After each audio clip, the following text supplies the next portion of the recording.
Mélenchon basé ou rincé face aux grandes gueules. Mélenchon est passé aux grandes gueules, vous l'avez sûrement entendu. Il a même dit comment ça va à Marine Le Pen. Ça a fait le tour des réseaux sociaux. Et nous, on va réagir en long, en large à plein de choses qui se sont dites. Chris a fait le boulot, il a pris plein de timecodes pour essayer de voir le positionnement que prend Mélenchon. On va enfin savoir si le graphique a raison sur Mélenchon. Est-ce que Mélenchon est sur la bonne ligne ou est-ce que Mélenchon devient un genre de Glucksmann mental? On est avec Chris aujourd'hui pour répondre à ces questions. Chris, comment est-ce que ça va? Ça va pas mal.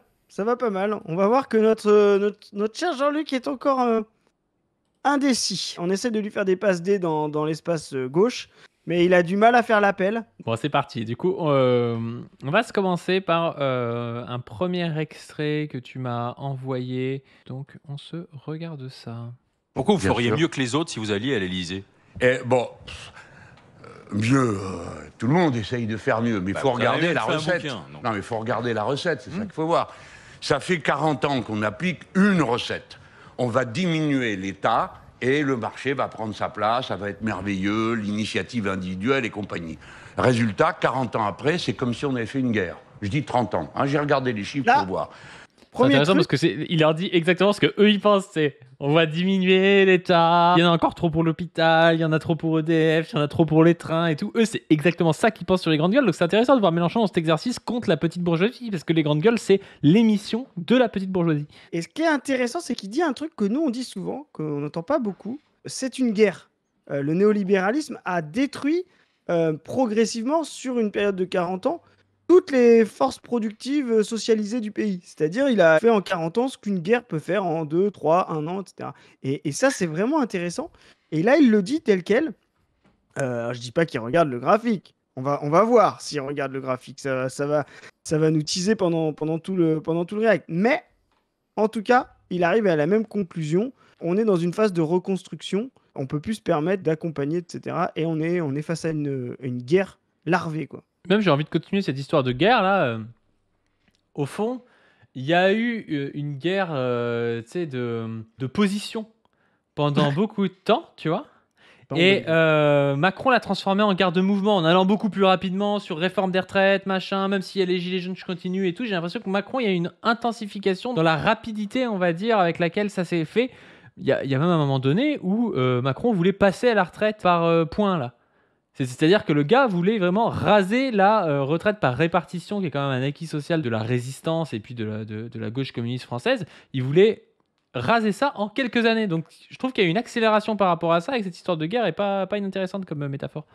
Exactement. Et ce qui est drôle, on en discutait avec des gens, tu sais, qui nous reprochent Mélenchon, il est moins à gauche que c'est Mitterrand 81. Mitterrand a trahi. Moi, je suis complètement d'accord pour dire ça, que Mitterrand a trahi. Il a fait un tournant néolibéral, même s'il avait déjà des gens libéraux avec lui à l'époque. Mais en fait, on se rend pas compte justement de ce que ça aurait été si Giscard avait gagné en 81.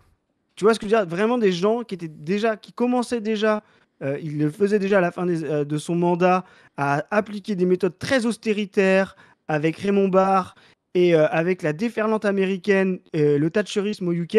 S'il n'y avait pas cette espèce de truc improbable de Mitterrand 81, où en serait, comme tu dis, la destruction néolibérale? Parce qu'il y a quand même eu cette phase de 81 a quand même été un truc où on a tenté la cinquième de semaine de congé payé, on a tenté les 39 heures, etc. S'il n'y avait pas eu ça, et que Giscard avait été réélu, tu sais, nous on aime bien faire des uchronies, t'imagines le niveau de destruction néolibérale qu'il y aurait eu. Et Macron, quelque part, comme tu dis, a récupéré un peu ce retard français, parce qu'il y a eu cette alternance avec les socialistes, etc. Et là, comme tu dis, accéléré cette destruction, quoi. Donc tu fais bien de le dire, c'est vraiment été un accélérateur de la destruction néolibérale parce qu'elle n'a pas pu se faire aussi vite qu'en Allemagne, aussi vite qu'au UK, aussi vite qu'aux USA, quoi. Bon, même si aux USA, il n'y a jamais eu d'État-providence comme en Europe, quoi. On a supprimé 9000 kilomètres de voies ferrées, où on produit 2 fois moins de bagnoles qu'avant, où on a détruit une école par jour, etc., etc. C'est la France. C'est comme une guerre. Cette guerre, c'est la guerre d'une poignée de gens contre la masse des gens. Les uns se sont monstrueusement enrichis et les autres ont tiré la langue. Résultat, au point où on en est aujourd'hui, vous avez un... Il a deux doigts de dire guerre de classe. Hein. Ah, il va le dire.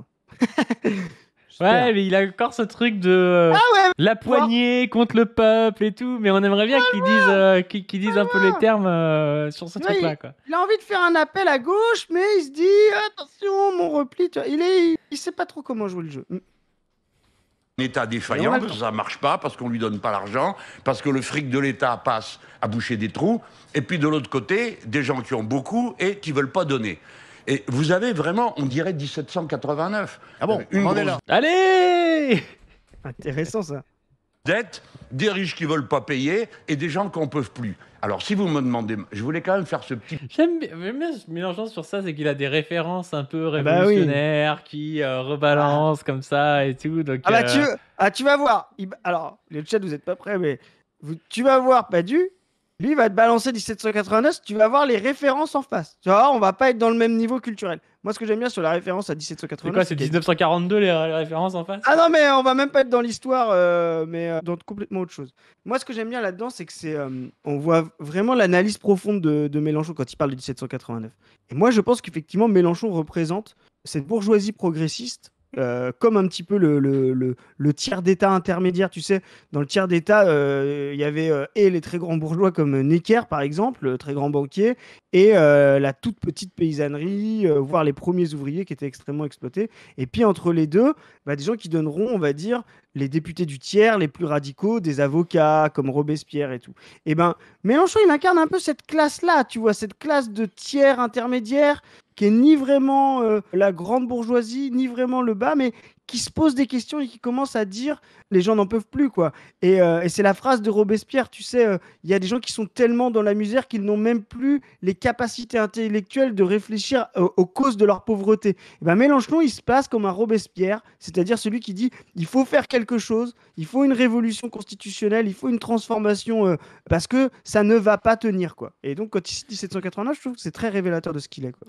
Tu fais bien de le décrire comme ça parce que tu vois, dans le chat, il y a des gens qui disent il est socialiste. Bah pour moi, il l'est pas encore, tu vois. Il peut le devenir, mais moi, le jour où il commencera à dire oui, on fait une je sais Il pas, est une banque pré-socialiste. collective, on va collectiviser des trucs. Là, on pourrait dire oui, il est socialiste. Non, il est keynésien. Là, pour l'instant, il veut faire de la relance et tout. Il est un peu entre deux, quoi. Alors, il va peut-être être poussé par la radicalisation, par la moïsation et tout ça, à devenir socialiste. Et peut-être qu'au fond de lui, il l'est, tu vois. Mais il essaie de jouer sur les deux jambes, quoi, pour l'instant. Il a un peu le cul entre deux chaises. Il a cette vision très révolutionnaire progressiste, qui est une vraie tradition en France, hein, tu vois, de penser le peuple, de penser son organisation politique et tout, qui est une espèce de député du tiers, comme Robespierre n'est pas socialiste, tu vois, et il n'ira jamais jusqu'à Oui. l'abolition de la Ce propriété qui n'est pas un privée. souci. Et non, c'est pas un souci. Et si, c'est un très très grand personnage, magnifique, quoi. Mais tu vois, genre, s'il y avait des pré-socialistes dans cette période-là, bah, c'est Babeuf ou c'est Jacques Roux. Voilà, c'est ce genre de gens. Mais même Robespierre n'ira jamais dans ce niveau de radicalité. Après, bah, les phases révolutionnaires, elles font avancer les gens, hein, donc voilà. Mais moi, je trouve ça très bien qu'il passe de 1789. Un, parce qu'on va y revenir, ça décrit la situation un peu concrète, quoi, et on va le voir ensuite. Et lui, il a vraiment cette position de député montagnard du tiers-État, quoi. préambule. D'accord, donc on est dans une ère Très révolutionnaire. Oui, pré-révolutionnaire. bien sûr. Bah, tout le monde le voit, non Alors, qu'est-ce qu'on appelle Voilà. Allez, Ah, c'est classe. j'adore le mec qui sort aussi. Ça, c'est classe. Ouais, tout le Bah, monde bien, le voit et tout. Ouais. Évidemment, les gars. Mais qui le conteste, quoi? Qui le conteste? Oh, regarde là, le public, c'est incroyable. révolutionnaire, c'est quand en haut, on Qui fait très chaud. Là, regarde, là, il va citer les nuls. Le gars, il comprend pas. Quoi et tout. Bon, non, moi, ça va bien. Tu sais, vraiment, eux, tu sais, les trichots et tout, c'est vraiment les mecs de la... Tu sais, justement, en 1789, vraiment les grands bourgeois ou les aristocrates, tu sais, de province qui vivent encore bien. Bon, non, il n'y a pas de situation révolutionnaire, tout va bien, quoi. Enfin, ça roule, quoi. Ah non, ça c'est roule pas. exactement ça, ouais. ne peut plus, c'est-à-dire quoi qu'ils décident, tout le monde s'en fout, ils n'arrivent pas à se mettre d'accord entre eux, et d'ailleurs ils ne savent pas ce qu'ils veulent faire, et puis en bas on veut plus, les gens en ont ras-le-bol, quel que soit le... Putain, il reprend Voilà. le en haut, ils ne peuvent plus, en bas, ils ne veulent plus. Là, il fait du Lénine. C'est littéralement une citation de Lénine, quoi. Donc il cite Lénine, voilà. Qu'est-ce qu'une situation révolutionnaire? Quand en haut, on ne peut plus et en bas, on ne veut plus. Mais en fait, ce qui est incroyable, tu vois, c'est que ils ont aucune culture en face. Parce que quand il sort des citations de Lénine, ils pourraient le reprendre là-dessus, le pousser un peu à parler de ça le mettrait peut-être un petit peu. Mais en fait, ils ont pas de culture. Alors que nous, quand t'as Macron qui est là, chevaucher son tigre, on lui dit ouais, mais t'es un fasciste et tout. Genre, tu sais, genre, on a les Bien refs, sûr. tu vois. Bien Mais eux, ils l'ont pas, quoi.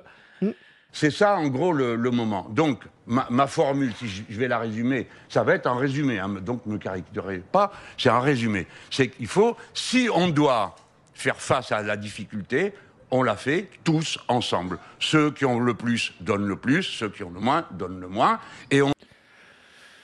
Ouais. Ça reste, c'est pas mal, mais c'est du Ruffin, tu vois. Ça Mais- reste un petit peu limité. Ceux qui ont le moins donnent rien du tout, tu vois. Genre, Mais je vois ce qui pas est- pourquoi ceux qui ont le moins, en plus, donneraient alors qu'ils sont déjà exploités, tu vois. Mais ce qui est très intéressant, c'est que tu vois, là, on reste dans la logique de 1789. C'est-à-dire, vraiment, la problématique de 1789, il faut le comprendre. Les gens ne veulent même pas l'abolition du roi, etc. C'est un mot d'ordre qui n'a aucun sens en 1789.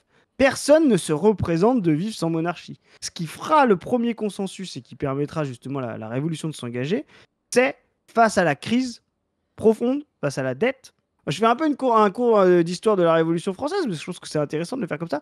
Face à la crise, face à la dette, il faut mieux répartir l'impôt. Tout le monde doit payer.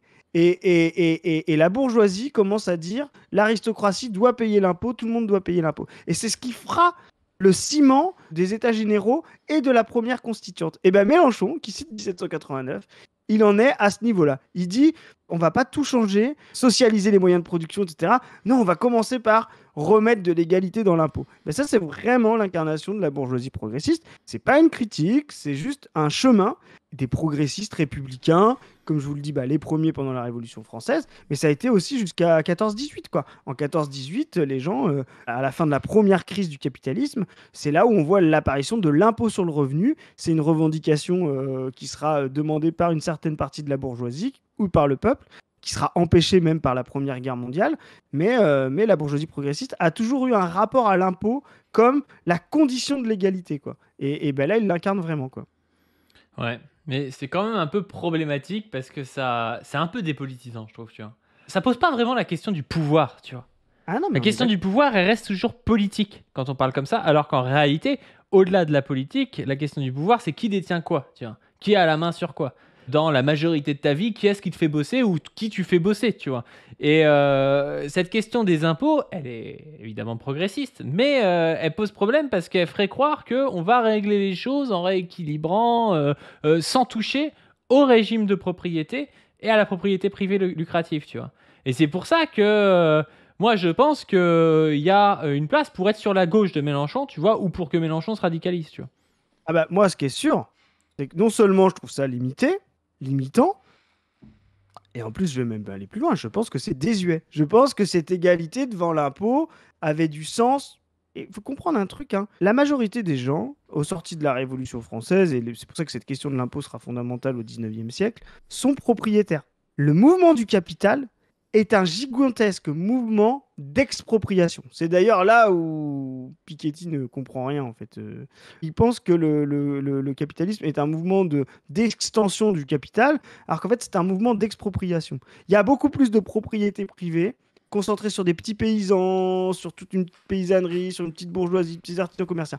Et tout le système du capital, ce sera d'exproprier les gens. Il y a des très bonnes pages du jeune Marx dans les annales franco-allemandes, etc., qui parlent de ça, justement comment le capital a transformé les forêts qui pouvaient fournir du bois à tous en forêts domaniales, où justement ramasser une branche est passé par un ordre juridique d'une récolte à un vol. Enfin, lisez ça, c'est passionnant. Regardez le film de Raoul Peck, dans l'introduction au film, on voit ça. Et tout le mouvement du capital a été ce mouvement d'expropriation fondamentale. Et donc, faire en sorte que la propriété ne se concentre plus que sur certaines personnes. Donc, à partir de là, l'idée de l'impôt réparti, puisque maintenant, plus personne ou seulement une toute petite partie concentre la fabrication de plus-value, fabrication de richesse, n'a plus aucun sens. Ça n'a absolument plus aucun sens. C'est inadéquat. parce que la propriété est insuffisamment répartie pour que des gens puissent répartir aussi l'impôt et le revenu dessus. Et ben là-dessus, Mélenchon, il est encore pour moi inadéquat. Il pense encore l'égalité devant l'impôt, taxe de riches, etc. Mais qui Ouais, est, c'est vraiment taxe de riche, c'est vraiment la voilà. devise des démocrates de gauche américains, qui est pas horrible, mais moi qui me cringe parce que c'est quand même des pas en arrière dans un pays qui a vécu avec notamment la réforme des retraites et puis même avec les gilets jaunes des énormes manifestations sociales. Je veux dire, si Mélenchon il peut assumer ce qu'il a assumé avec la Palestine, ce qu'il a assumé même des fois en ne jetant pas sous le bus, je sais pas moi, les soulèvements de la terre ou des choses comme ça, je vois pas pourquoi il pourrait pas assumer face à ces tocards des grandes gueules le fait de collectiviser des grandes entreprises et de revoir le régime de propriété, tu vois. Peut-être pas d'une manière, on sait bien que Mélenchon il va pas devenir communiste du jour au lendemain, tu vois, mais au moins un petit peu comme je sais pas comme Mitterrand 80, au moins des choses un petit peu plus solides, quoi. Un jour, on pourra lire les 110 propositions. On verra qu'il y a des trucs qui sont mais largement plus à gauche. Parce qu'on est dans un moment où, effectivement, il y a un affrontement entre le capital et le prolétariat dans les années 70-80, beaucoup plus intense qu'aujourd'hui. Et là, aujourd'hui, Mélenchon revient. Il est dans son moment populiste, a une vision beaucoup plus révolution française. Il est moins dans le rapport, dans la lutte de classe. Voilà.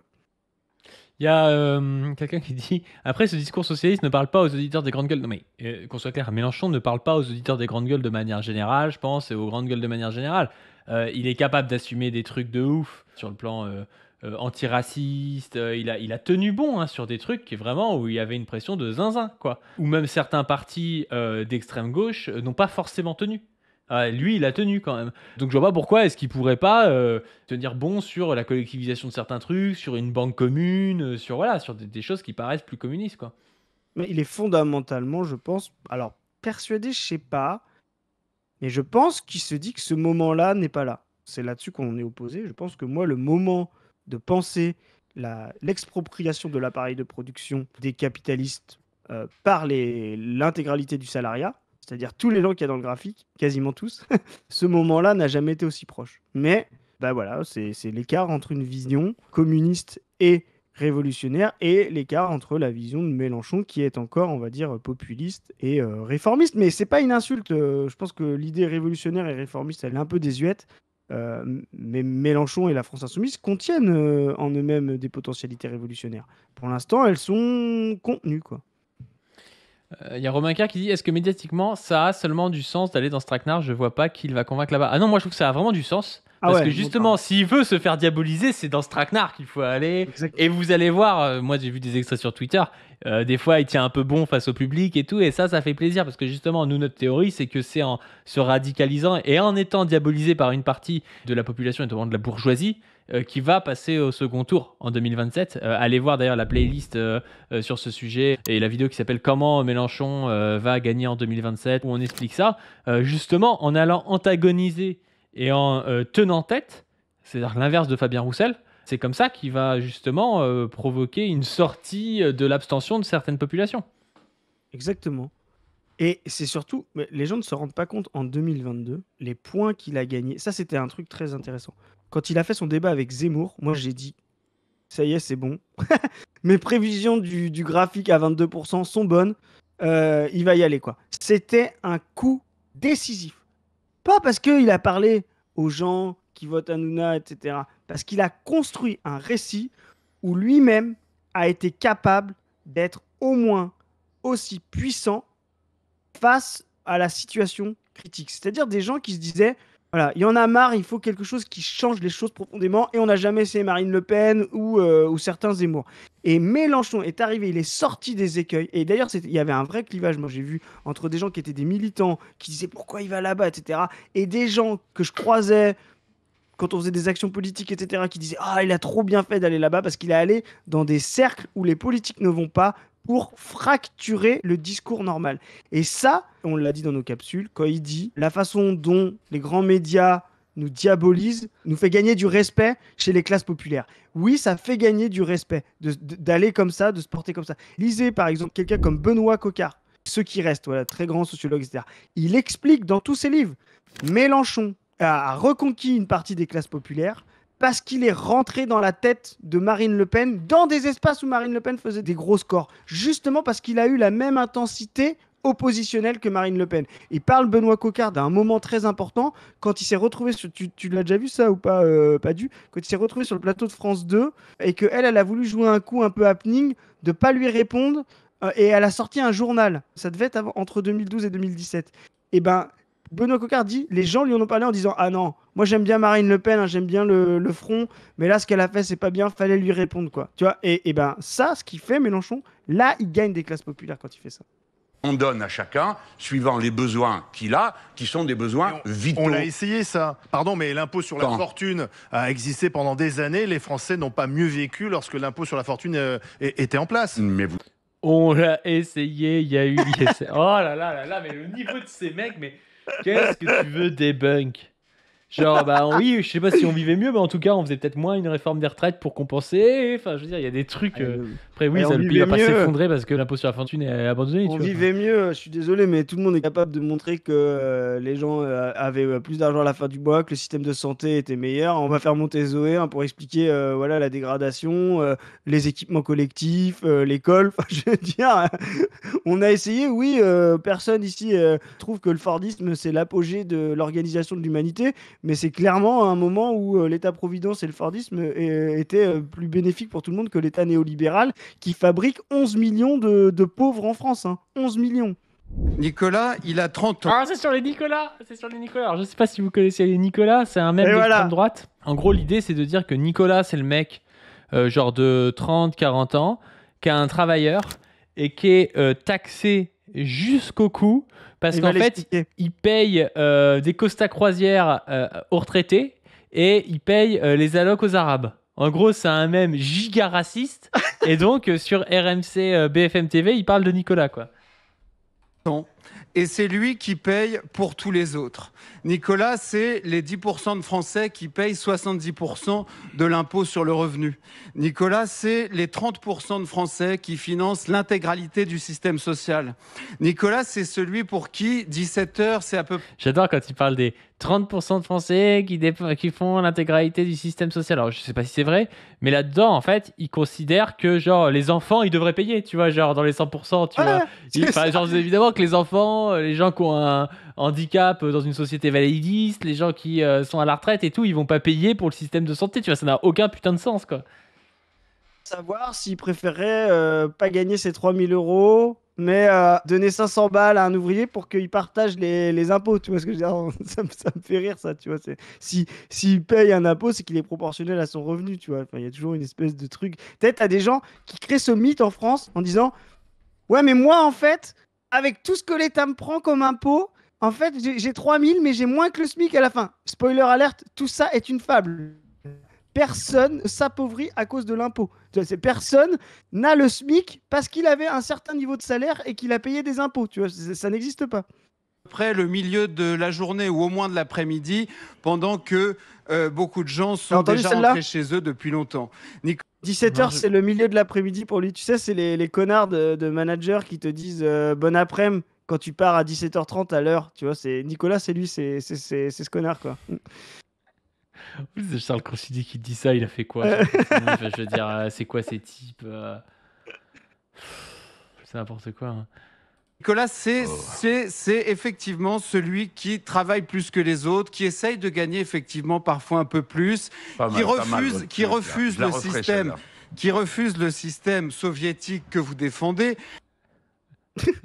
En fait, j'allais te dire, il décrit Nicolas un peu comme la propagande soviétique a décrit Stakhanov en mode oui, il y a des mecs qui bossent plus, bossent comme Stakhanov, bossent comme Nicolas, machin. Et puis en fait, là il dit oui, le système soviétique et tout, ça me fait toujours marrer ce truc de faire genre que l'Union soviétique c'était un grand endroit où les gens ne foutaient rien, tu vois, genre il y a vraiment ce truc là de se dire la France c'est un endroit où les gens foutent rien comme en Union soviétique, mais à la fois après ils te disent oui mais Stakhanov et les gens bossaient. C'est juste des gens, c'est juste en plus un pays, tu sais, qui est sorti d'un niveau arriéré d'industrie, qui a envoyé l'humanité dans l'espace, c'est genre en moins de 50 ans. Mais non, il branlait rien, quoi. Je veux dire, t'as envie de dire à Charles Considé, mais ta classe sociale de petits bourgeois libéraux, combien de temps elle a mis à accoucher d'une centrale nucléaire tokamak? Combien de temps? 1000 ans, tu vois, c'est 1000 ans. Le peuple soviétique, après sa révolution prolétarienne, l'a fait en 40 ans. Ouais, et puis j'ai envie de dire aussi que le peuple soviétique, il en a beaucoup souffert, des gars comme la classe de Charles Confini qui soutenait le fascisme et le nazisme, et ils ont dû aussi vivre sous la pression des impérialistes, et notamment des fascistes, à cause de la classe de Charles Confini, tu vois, de la petite bourgeoisie, qui a quand même massivement soutenu le fascisme et le nazisme. C'est ça. Et moi, ce qui me frappe beaucoup, c'est que celui qui est vraiment... Oh, l'odeur du public. Celui qui est vraiment L'odeur appauvri de- en France, c'est pas l'État. C'est pas l'État qui continue à payer des Ouais, chauffeurs, des logements de fonction, 500 millions d'euros encore. 500 Des chauffeurs, des logements de fonction, mais à qui? Je veux dire, à part à une petite... Enfin, je veux dire... Mais c'est littéralement ses voisins à lui, les mecs qui ont des logements. Non, mais... C'est fou. Je veux dire, moi je bosse à l'hôpital, il y a que des gens qui sont fonctionnaires, à part peut-être le directeur de l'hôpital qui a pas de chauffeur, je pense, tu vois, mais qui a un logement de fonction déjà dans le truc, tu vois, genre, il doit y avoir 3 ou 5 000 employés là où je bosse, je pense qu'il y a un mec qui a un logement de fonction, tu vois, enfin, ça n'a aucun sens son truc. Non, mais folie, quoi.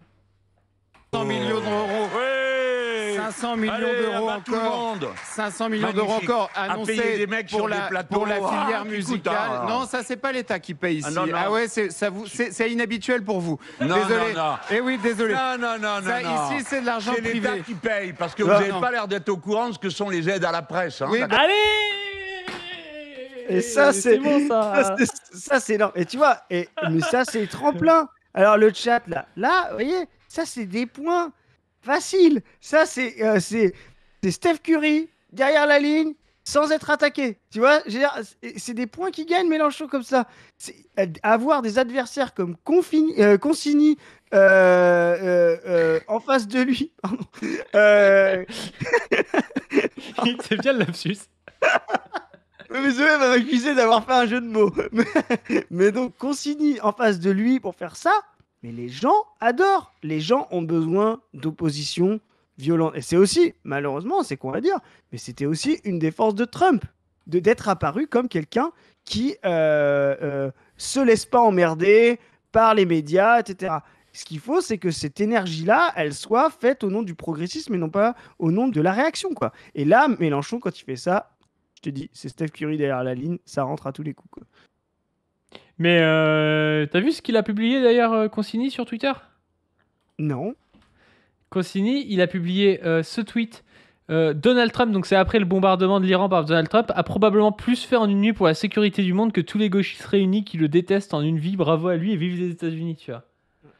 D'accord. Atlantiste, en plus, on a tout. quoi, on Ah a ouais, tout. donc le gars atlantiste. Donc voilà, le problème des Français, c'est un type qui paierait trop d'impôts, je sais pas quoi. Par contre, il est prêt à risquer comment ça s'appelle, une guerre mondiale, tu vois, par Ah ouais. plaisir d'aller attaquer des Arabes, tu vois. En gros, c'est ça le truc. Enfin, c'est aberrant. Hein.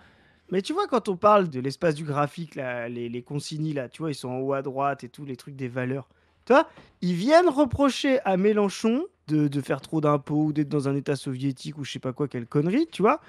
Ils gagnent quand même encore assez bien leur vie pour se poser des questions d'aller attaquer l'Iran ou quoi. Tu vois ce que je veux dire? Des valeurs de l'Iran. Tu sais, c'est vraiment des mecs, ça leur pose problème qu'il y a tel régime en Iran. Mais ça, quand même, je vous le dis, faut quand même avoir l'assiette pleine pour avoir ces questions civilisationnelles, impérialistes, racistes en plus, voilà. Faut avoir l'assiette pleine pour pouvoir se poser des questions de civilisation à l'échelle globale. Et ben, c'est exactement ce qu'on voit dans le graphique. Il y a que eux qui se posent ce genre de questions et qui se réjouissent parce qu'ils ont le temps de lire, de regarder les journaux, de s'informer, parce que eux, c'est même pas simplement qu'ils ont le temps, c'est que c'est une nécessité. Tu peux pas arriver dans un déjeuner d'avocats, d'affaires, de journalistes comme Consigny sans savoir un petit peu la presse, voilà. Donc ils ont tout, ouais, ils s'intéressent à ça, puis ils ont des phrases toutes faites, et puis voilà. C'est vraiment une pratique de classe, quoi. Voilà. Et jusqu'au pire, jusqu'à se réjouir sur un réseau social que les plus grands États militaires du monde, un État qui n'a jamais eu autant de puissance dans l'histoire de l'humanité, balance des bombes sur un peuple. Voilà. Voilà ce que sont ces gens. Je Ouais, suis ouais, pas on paye sûr que aussi les ça. radios perçoivent des aides à la presse. Bon, allez, En vas-y, tout cas- continue. en Tout tout va mal cas- et un en pauvre tout gars, cas, et vous parlez en son Vous nom. êtes Ben, parlé j'ai au répondu. tutoiement, il n'y a pas de problème, on peut se tutoyer sans Alors, que difficulté. répondez-vous à Moi, ce que Nicolas je vous dis, Non, c'est non. que celui qui s'est appauvri en France, Pardon, ça n'est monsieur pas Contini. l'État, Excusez-moi. c'est Nicolas. Nous Et allons Nicolas, vous il va voyer. C'est finir le français effectivement moyen, par c'est le cadre, s'énerver. quoi, en fait. Exactement. Qu'est-ce qu'on fait C'est consternant qu'ils reprennent ce même d'extrême droite, tu vois. Il aurait pu dire, t'es pas obligé de reprendre ce truc de Nicolas. Tu dis, voilà, il y a des gens qui paient trop d'impôts, je suppose que c'est leur rengaine habituelle. T'es pas obligé de reprendre un même qui, typiquement, quand même, dit que le problème, c'est qu'on paie trop d'allocs aux Arabes, tu vois. C'est vraiment ça le truc. Moi, ça m'intéresse ce timecode-là parce que je pense que ça va être un sujet de 2027. Je pense vraiment que c'est alors le même Nicolas. ou pas. Ouais, je pense vraiment que la droite et l'extrême droite, plutôt la droite libérale, va jouer sur ce truc-là. Je pense par exemple qu'un Bardella va aimer cette carte-là, qu'un Retailleau peut être séduit ou des gens de l'équipe de Retailleau peuvent être séduits par cette carte-là. Et je pense que ça va être un thème justement parce que la droite a besoin d'aller chercher des classes populaires libérales qui peuvent s'identifier à ce Nicolas. C'est pas le grand bourgeois qui s'identifie à Nicolas, c'est le gars qui fait 2000 nets et qui se dit, alors qu'il est ouvrier, peut-être ouvrier qualifié, avec un peu d'ancienneté, et qui se dit, ouais, mais en fait, mon problème, c'est que je paye trop de cotises pour des feignasses, quoi. Parce que moi, j'ai mon CDI, moi, j'ai ma baraque, voilà. Ah ouais, Et c'est le ça, discours de la pénurie, hein, toujours. Hein.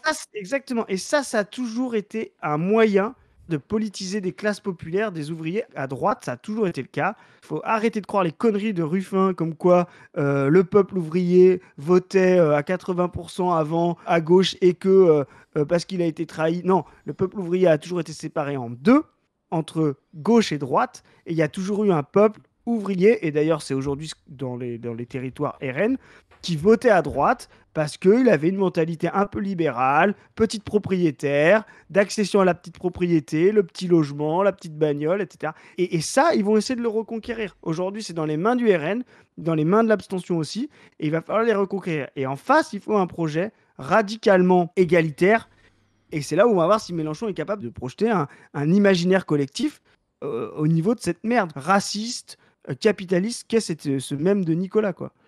Ce qui est intéressant dans ce même de Nicolas, c'est que c'est vraiment une sorte de couche moyenne. Et que nous, on a un discours aussi qui porte sur la couche moyenne, sur la pressurisation qu'il y a, sur le fait qu'ils sont dépossédés des décisions, tu vois, alors même que ce sont des gens qui sont souvent un peu dans l'appareil de production, qui n'ont aucune décision parce que tout vient un petit peu d'en haut. Et on a un discours aussi à tenir là-dessus, sur la manière dont on pourrait se réapproprier le travail et la décision dans le travail, tu vois. Et c'est un discours aussi qu'on doit mettre en œuvre. Et encore une fois, je pense que l'imaginaire de tax the rich, il nous permet pas de penser ça. Il nous permet pas de penser, de dire, bah Nicolas, là, qui, je sais pas trop quoi, gagne 2000, et un ouvrier qualifié, ou est une classe intermédiaire, je sais pas trop quoi, bah, demain, en fait, il pourrait décider, tu vois. Il pourrait être décideur comme les autres, tu vois, dans son appareil de production, et puis choisir combien de jours il bosse, et puis choisir je sais pas trop quoi. Ça, aujourd'hui, on le dit pas, parce qu'on dit, ah ben non, en fait, il faudrait que Bernard Arnault, il paye plus d'impôts. Alors, très bien que Bernard Arnault, il paye plus d'impôts, tu vois, mais ça fait pas rêver, tu vois, ça permet pas de se projeter dans l'avenir, dans un projet transformateur de la société, je trouve. Puis même, alors là, pour le coup, nous, on a fait avec Position Revue des vidéos, si ça vous intéresse, même si on reste dans un cadre, on va dire, capitaliste, etc. On a fait des vidéos sur ce qu'on appelle la MMT. Aujourd'hui, les gens les plus progressistes sur l'analyse de la monnaie et du système économique, sans être des anticapitalistes, montrent justement que la monnaie est un flux qui sert à alimenter l'appareil industriel. Ce n'est pas une ressource finie, ce n'est pas une matière, ce n'est pas une simple marchandise limitée qui est à un moment donné distribuée et à répartir. Le problème de la concentration des capitaux, ça n'est pas que y a trop de monnaie à un endroit et pas assez à un autre. C'est un problème justement de flux, c'est-à-dire que cette monnaie ne sert qu'à réalimenter de l'accumulation du capital. Donc, ce qu'a besoin l'appareil productif, si Mélenchon veut faire de la relance keynésienne et du plein emploi et ce genre de trucs, c'est de remettre de la monnaie et de l'injection monétaire dans la machine. Voilà. Ce n'est absolument pas d'aller taxer des riches pour pouvoir prendre un bout et donner à un endroit, parce que de toute façon, ça ne fera jamais relancer la machine industrielle qu'il essaye de faire. C'est là où c'est le problème de l'AFI, et c'est un vrai gros problème. C'est-à-dire que même dans une dynamique réformiste, progressiste, je sais pas comment on peut dire, post-capitaliste, voilà. Même là-dessus, ils sont pas à la pointe. Voilà. Même là-dessus, ils sont pas à la pointe. Ils ont des théories économiques de SOSDEM des années 70. Ils sont à la droite du programme commun que Mitterrand portait en 74. Et ils sont au niveau de 1789. Et ça, c'est un vrai souci. Et c'est ce qui, justement, comme tu disais, ne permettra pas de créer cet imaginaire de le salariat généralisé va s'emparer des problèmes et va les résoudre par lui-même, quoi. C'est de ça dont on a besoin, qu'on soit révolutionnaire ou qu'on soit réformiste. Après, on verra.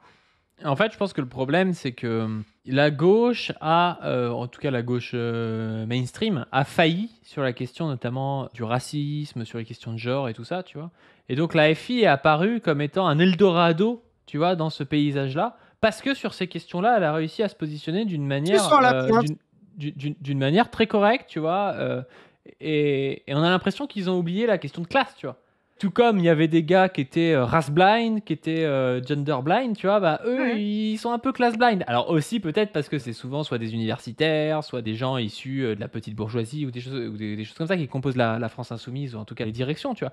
Mais ça pose problème aujourd'hui parce que s'ils veulent aller plus loin et s'ils veulent proposer une bifurcation aussi radicale que le propose la droite, et donc pouvoir gagner, parce que c'est ça qu'ils jouent, hein. Nous, s'ils gagnaient à la limite avec leur programme au rabais, bon déjà ce serait un moindre mal, mais je pense qu'ils vont avoir du mal à gagner avec ce programme-là.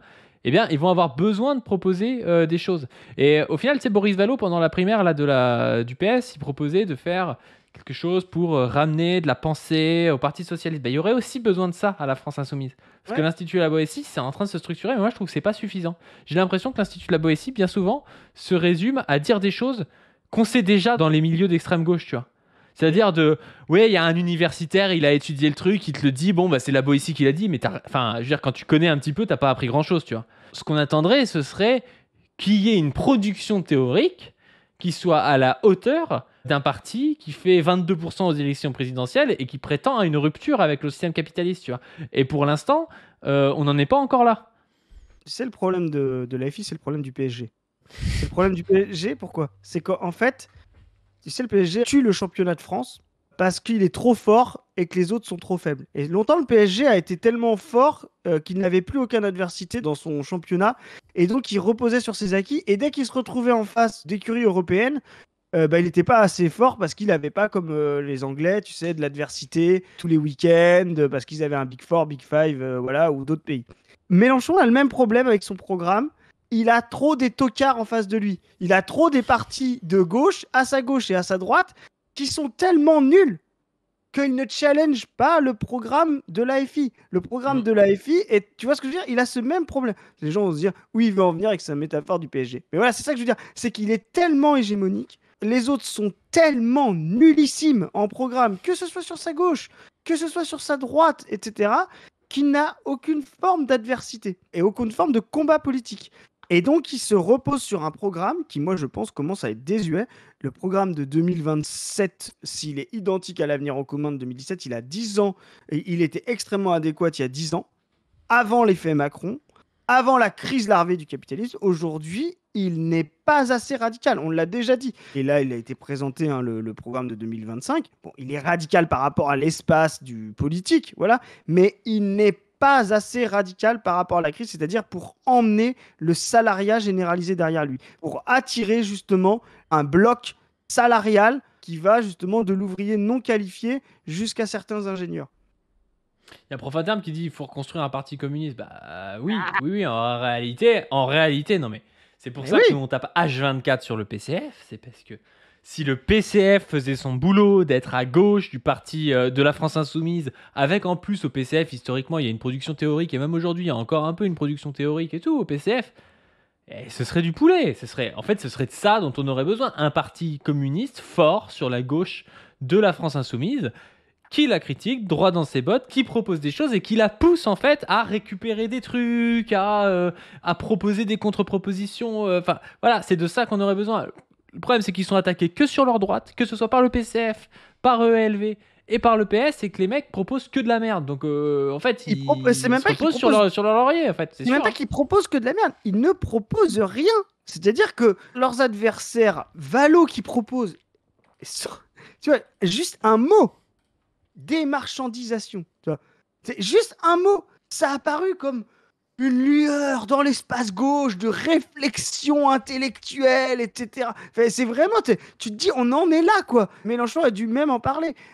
Et c'est même pas, je te dis, il tape sur Mélenchon avec rien. Ah, vous n'êtes pas gentil, vous vous énervez devant les journalistes, le 7 octobre. Vraiment, ils n'ont rien. Et ça, c'est un manque d'adversité. Et je vais même le dire, lui qui est très fan, on va le voir aussi dans le reste du React, mais lui qui est très fan de Mitterrand, quand ils ont rupté après le programme commun, parce qu'en 81, Mitterrand gagne, on l'a déjà dit combien de fois dans des capsules, voilà. Alors qu'il n'y a pas d'union de la gauche, il a un parti communiste qui a un vrai programme en face, tu vois. Alors on peut faire des critiques, etc., mais qui a une vraie adversité. Les socialistes en 81, pour gagner, ils ne peuvent pas se permettre d'avoir un programme inadéquat, désuet, non mis à jour par rapport à l'état de la situation concrète. Et en 81, ils l'ont. Et ça, je pense que la FI ne l'a pas. Essayez de tempérer votre jugement, même si vous êtes de parti pris, mais essayez de voir comment les choses se dessinent. Pour que ça fonctionne, il faut que ça fonctionne, c'est-à-dire que ça tourne. Il faut qu'il y ait de l'activité, du boulot, des choses à produire. Et pour qu'il y ait des choses à produire, il faut qu'il y ait des gens qui puissent les acheter. Si vous appauvrissez les gens progressivement, ils ne peuvent pas acheter, donc il n'y a pas de création d'emplois, et c'est reparti pour le chômage dans notre pays. Après, c'est peut-être aussi, peut-être qu'on est trop politisé aussi, tu vois. Parce que ça, moi, je suis d'accord avec lui, mais je l'ai entendu 1000 fois, quoi. Mais c'est parce qu'on écoute Mélenchon depuis un bail. Il dit ça depuis, pareil, peut-être depuis 15 ans, tu vois. Donc il a raison, en soi. Mais après, ça marche, parce que les gens comprennent un peu ce que ça veut dire, la relance, machin, mais... À la rigueur, imaginons, voilà, on est keynésien. Pas du... Ok, la relance. Mais c'est pas en 2025, avec taxer les riches, qu'on relance la machine économique.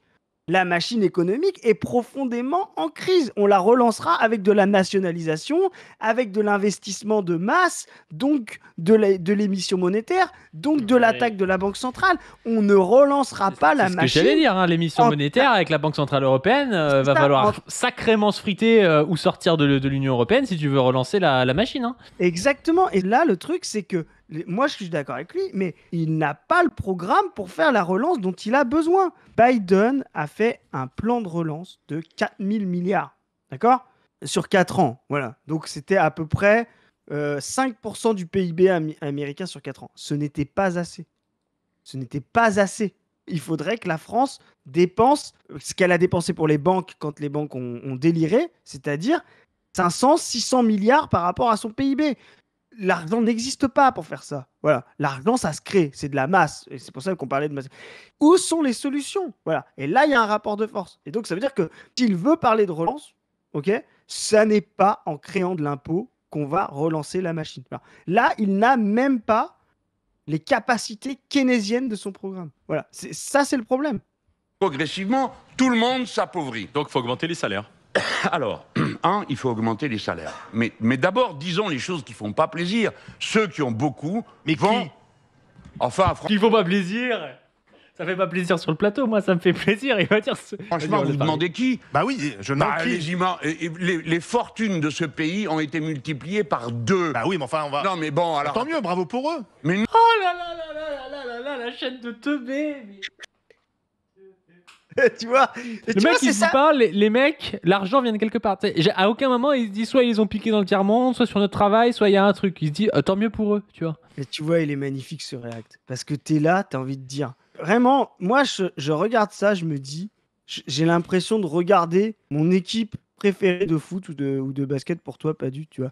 Et tu te dis, je l'adore. Dès qu'elle marque un but ou un panier, je suis au taquet. Et dès qu'elle loupe une passe, je suis au taquet. Tu vois ce que je veux dire ? On est comme ça avec Mélenchon. C'est quand on voit des crétins comme ça en face, on se dit putain, mais défonce-les. Et quand on voit qu'il est un petit peu sur la traîne, on dit allez, mais bouge-toi, tu vois. C'est exactement ça. C'est exactement l'attitude qu'il faut avoir vis-à-vis de Mélenchon, quoi. Non, mais vous croyez que ça vient d'où, leur fortune, que ça leur tombe du ciel ? Mais ça s'est pas fait sur nos dos. C'est parce que ce sont des Ça s'est pas fait sur notre dos. Entrepreneurs qui investissent voilà. Alors, vous les... Spoiler, si. Non, mais en fait, t'as raison aussi. Le problème là, c'est que Mélenchon, il a une adversité en face. Les gars sont teubés, tu vois. Genre. Ils sont crétins. Normalement, même la philosophie de droite, ce serait de dire ça s'est fait sur notre dos, mais c'est mérité. C'est pas de dire ça s'est pas fait sur notre dos. D'où ça s'est pas fait sur notre dos, tu vois. Je vais te dire un truc que personne ne dit, sauf le graphique. Tu parles d'adversité. pourquoi Mélenchon a été aussi fort en 2017. Pourquoi il a émergé? Grâce à Macron. Parce que dans le gloubi-boulga de ce qu'était Hollande, où il y avait des gens qui étaient à gauche et des gens qui étaient à droite, tu vois, il y avait un gloubi-boulga qui s'appelait Hollande et qui semblait rassembler la gauche. Il a fait, je sais plus, 28% au premier tour en 2012. En 2017, il n'y a pas Hollande.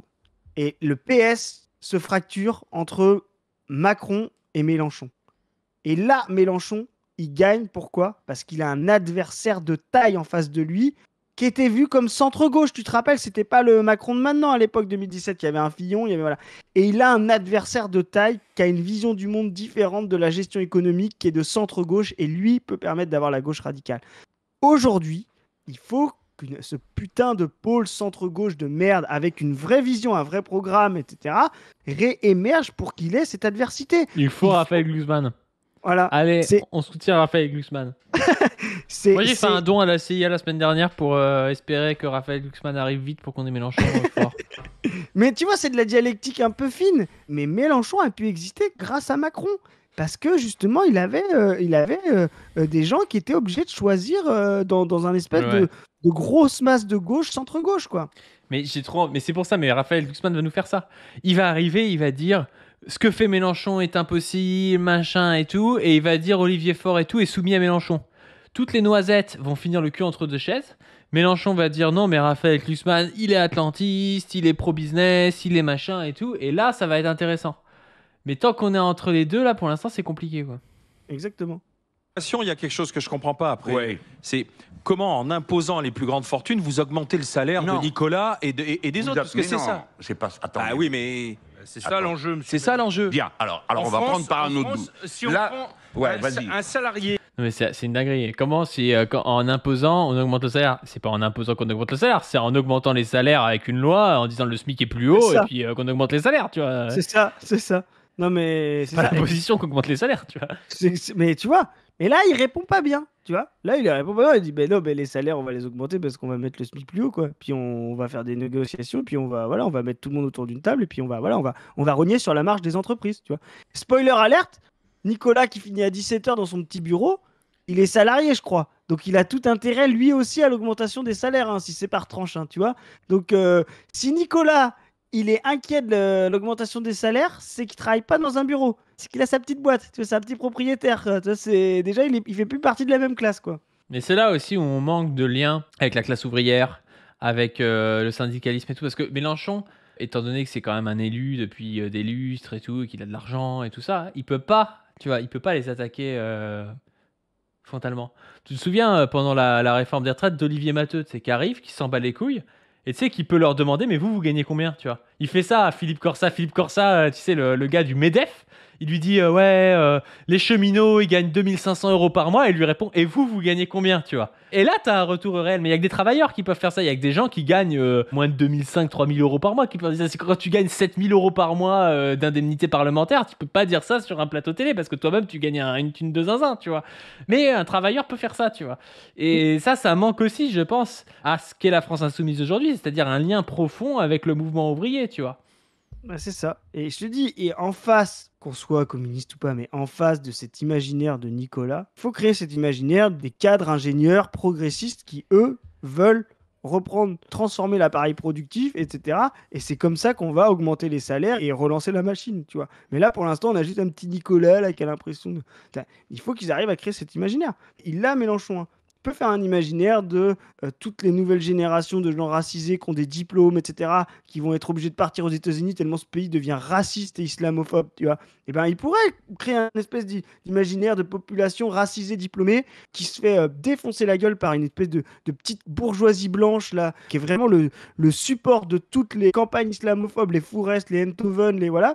Il y a un imaginaire à créer justement sur cette nouvelle classe sociale, beaucoup plus féminisée, racisée, et qui a des très hauts niveaux de diplôme. Ben voilà, ceux-là, il faut les rendre progressistes et communistes. C'est-à-dire de dire, plutôt que de travailler pour des McKinsey, pour des boîtes, etc., tenues par des actionnaires, on va vous distribuer le pouvoir économique, quoi. Il faut être léniniste avec eux. Il faut les traiter comme les paysans, quoi. Il y a Stan Kemmer qui dit bien répondu, mais de toute façon, opposition par tranche de revenus. Faut pas opposer par tranche de revenus, mais entre proprio et producteur. Ouais, mais quand même, les tranches de revenus, c'est important. Si tu gagnes 7K par mois et que tu arrives sur le plateau, tu peux pas aller failliter comme tu sais, les gilets jaunes qu'ils invitaient sur les plateaux où les mecs ils s'en battaient les couilles, tu vois, parce que ça n'a rien à voir, tu vois, t'es pas du même monde qu'eux, tu vois. Donc ça compte quand même. Tu peux pas dire que c'est pareil de gagner 6000 balles par mois et de gagner 1400, tu vois. Ça n'a rien à voir, tu vois. C'est sûr. Et d'ailleurs, sur le graphique, t'es décalé vers la droite, forcément, quand tu commences Ah bah à de gagner fou. plus. Et puis quand tu commences à gagner plus, tu commences forcément à acheter ton logement, et puis après à acheter une location, et puis après et investir un peu, forcément, tu vois. Puis tu sais, c'est ça qui est fort dans le capitalisme, c'est que il y a toujours moyen de dépenser de l'argent. Très peu de gens ont trop d'argent. Même demain, on vous donne 50 000 euros, 100 000 euros par mois. Vous allez voir, vous allez pouvoir le dépenser. Vous allez acheter une villa, vous allez acheter je sais pas quoi. Enfin, je veux dire, le mieux, c'est les footballeurs, tu vois. Eux, c'est vraiment des espèces de salariés surpayés, tu vois. Et ben, il y a quand même moyen de dépenser leur argent, quoi. Et qui a un salaire brut de 100, il coûte 142 à sa boîte et lui, il touche 77. En Allemagne, ce même salarié qui a 100 brut, il coûte 119 à sa boîte et il touche 82.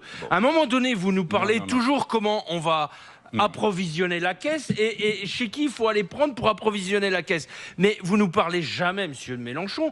C'est incroyable parce qu'il dit en Allemagne, écoute moi, mais est-ce qu'en Allemagne ils ont exactement le même service déjà? C'est pas dit, tu vois. Enfin, je veux dire, est-ce qu'il y a la même sécurité sociale? Est-ce qu'il y a la même retraite? Enfin, je veux dire, c'est pas vrai, tu vois.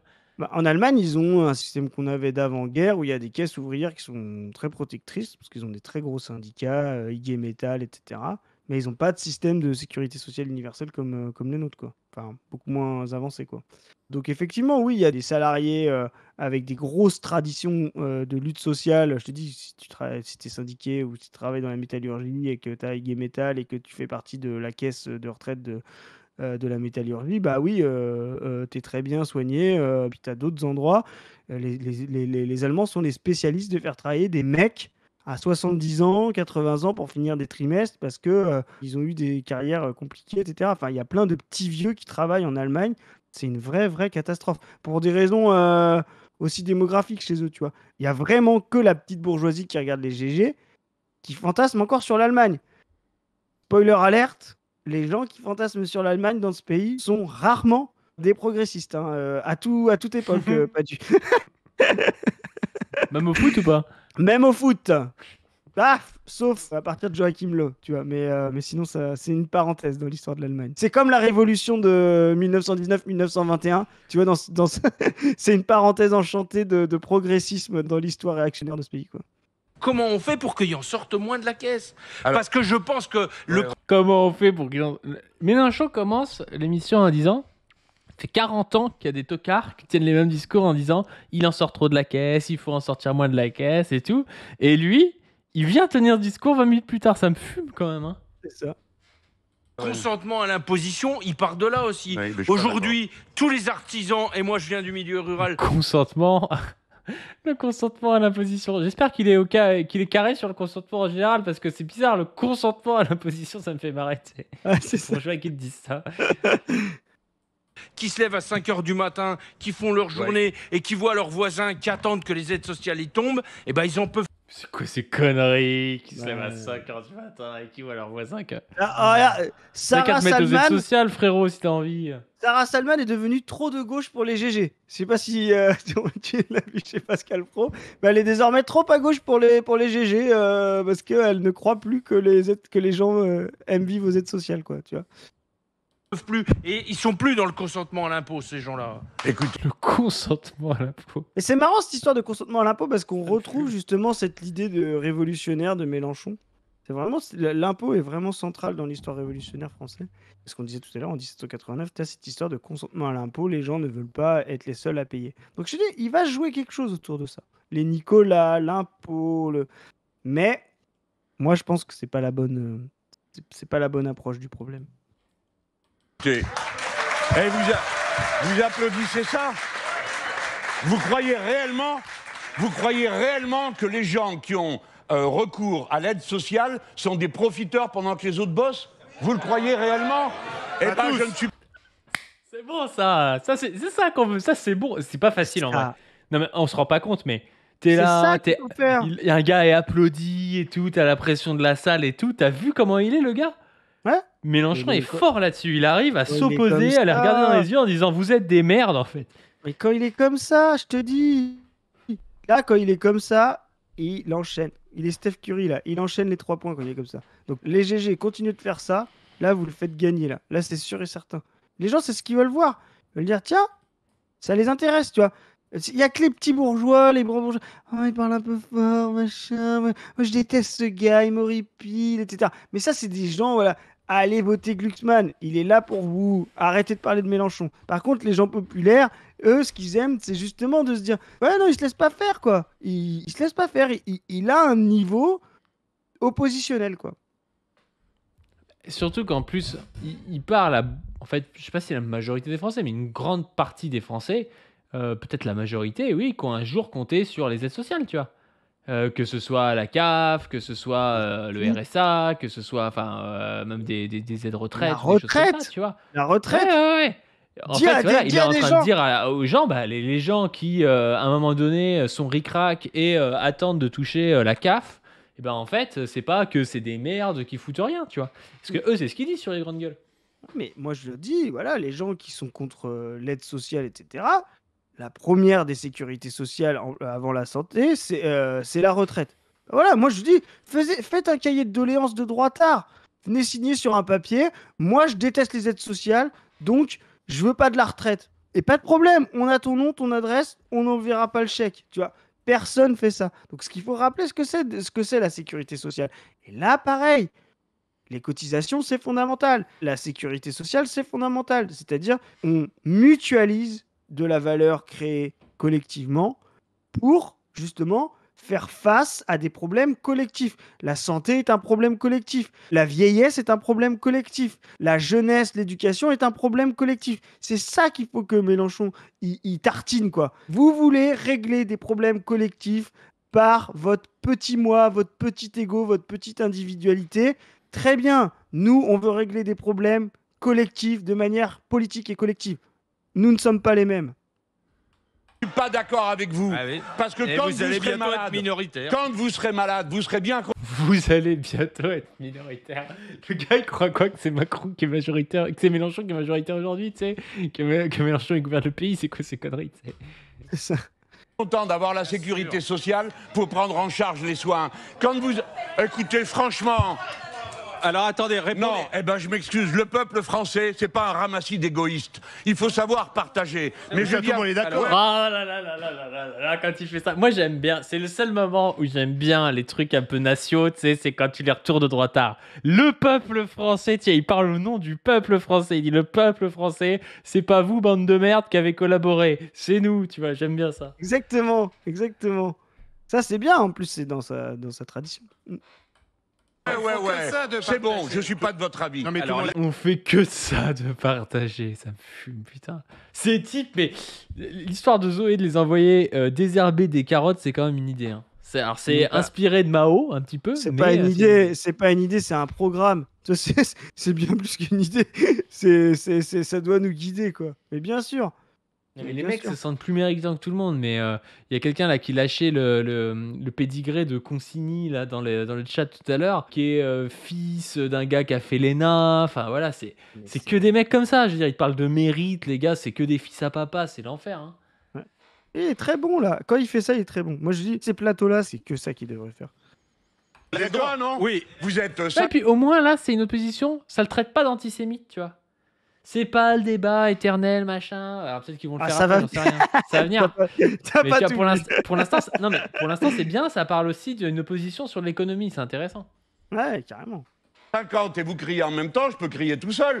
Bon, Alors la réponse les gars, faut faire avec. sur le coût salarial. Oui, non, attends, parce c'est que... ce que vient de dire Oui, notre oui, mais agriculteur. ça, c'est la... Non, il dit Notre agriculteur, mais frérot, quel agriculteur a le temps d'être à Paris aux grandes gueules? C'est qui Grave. ton gars, tu vois? Moi j'en connais des agriculteurs, ils ont autre chose à foutre que d'être à Paris.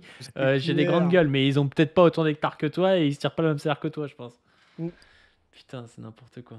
J'aimerais savoir c'est quel type d'agriculteur, parce que entre produire du lait dans certains endroits, voilà, ou du blé dans des grandes masses, voilà, c'est pas les mêmes revenus. Hein. Ce que j'essayais d'expliquer au départ, c'est-à-dire les deux systèmes, il y en a en effet deux.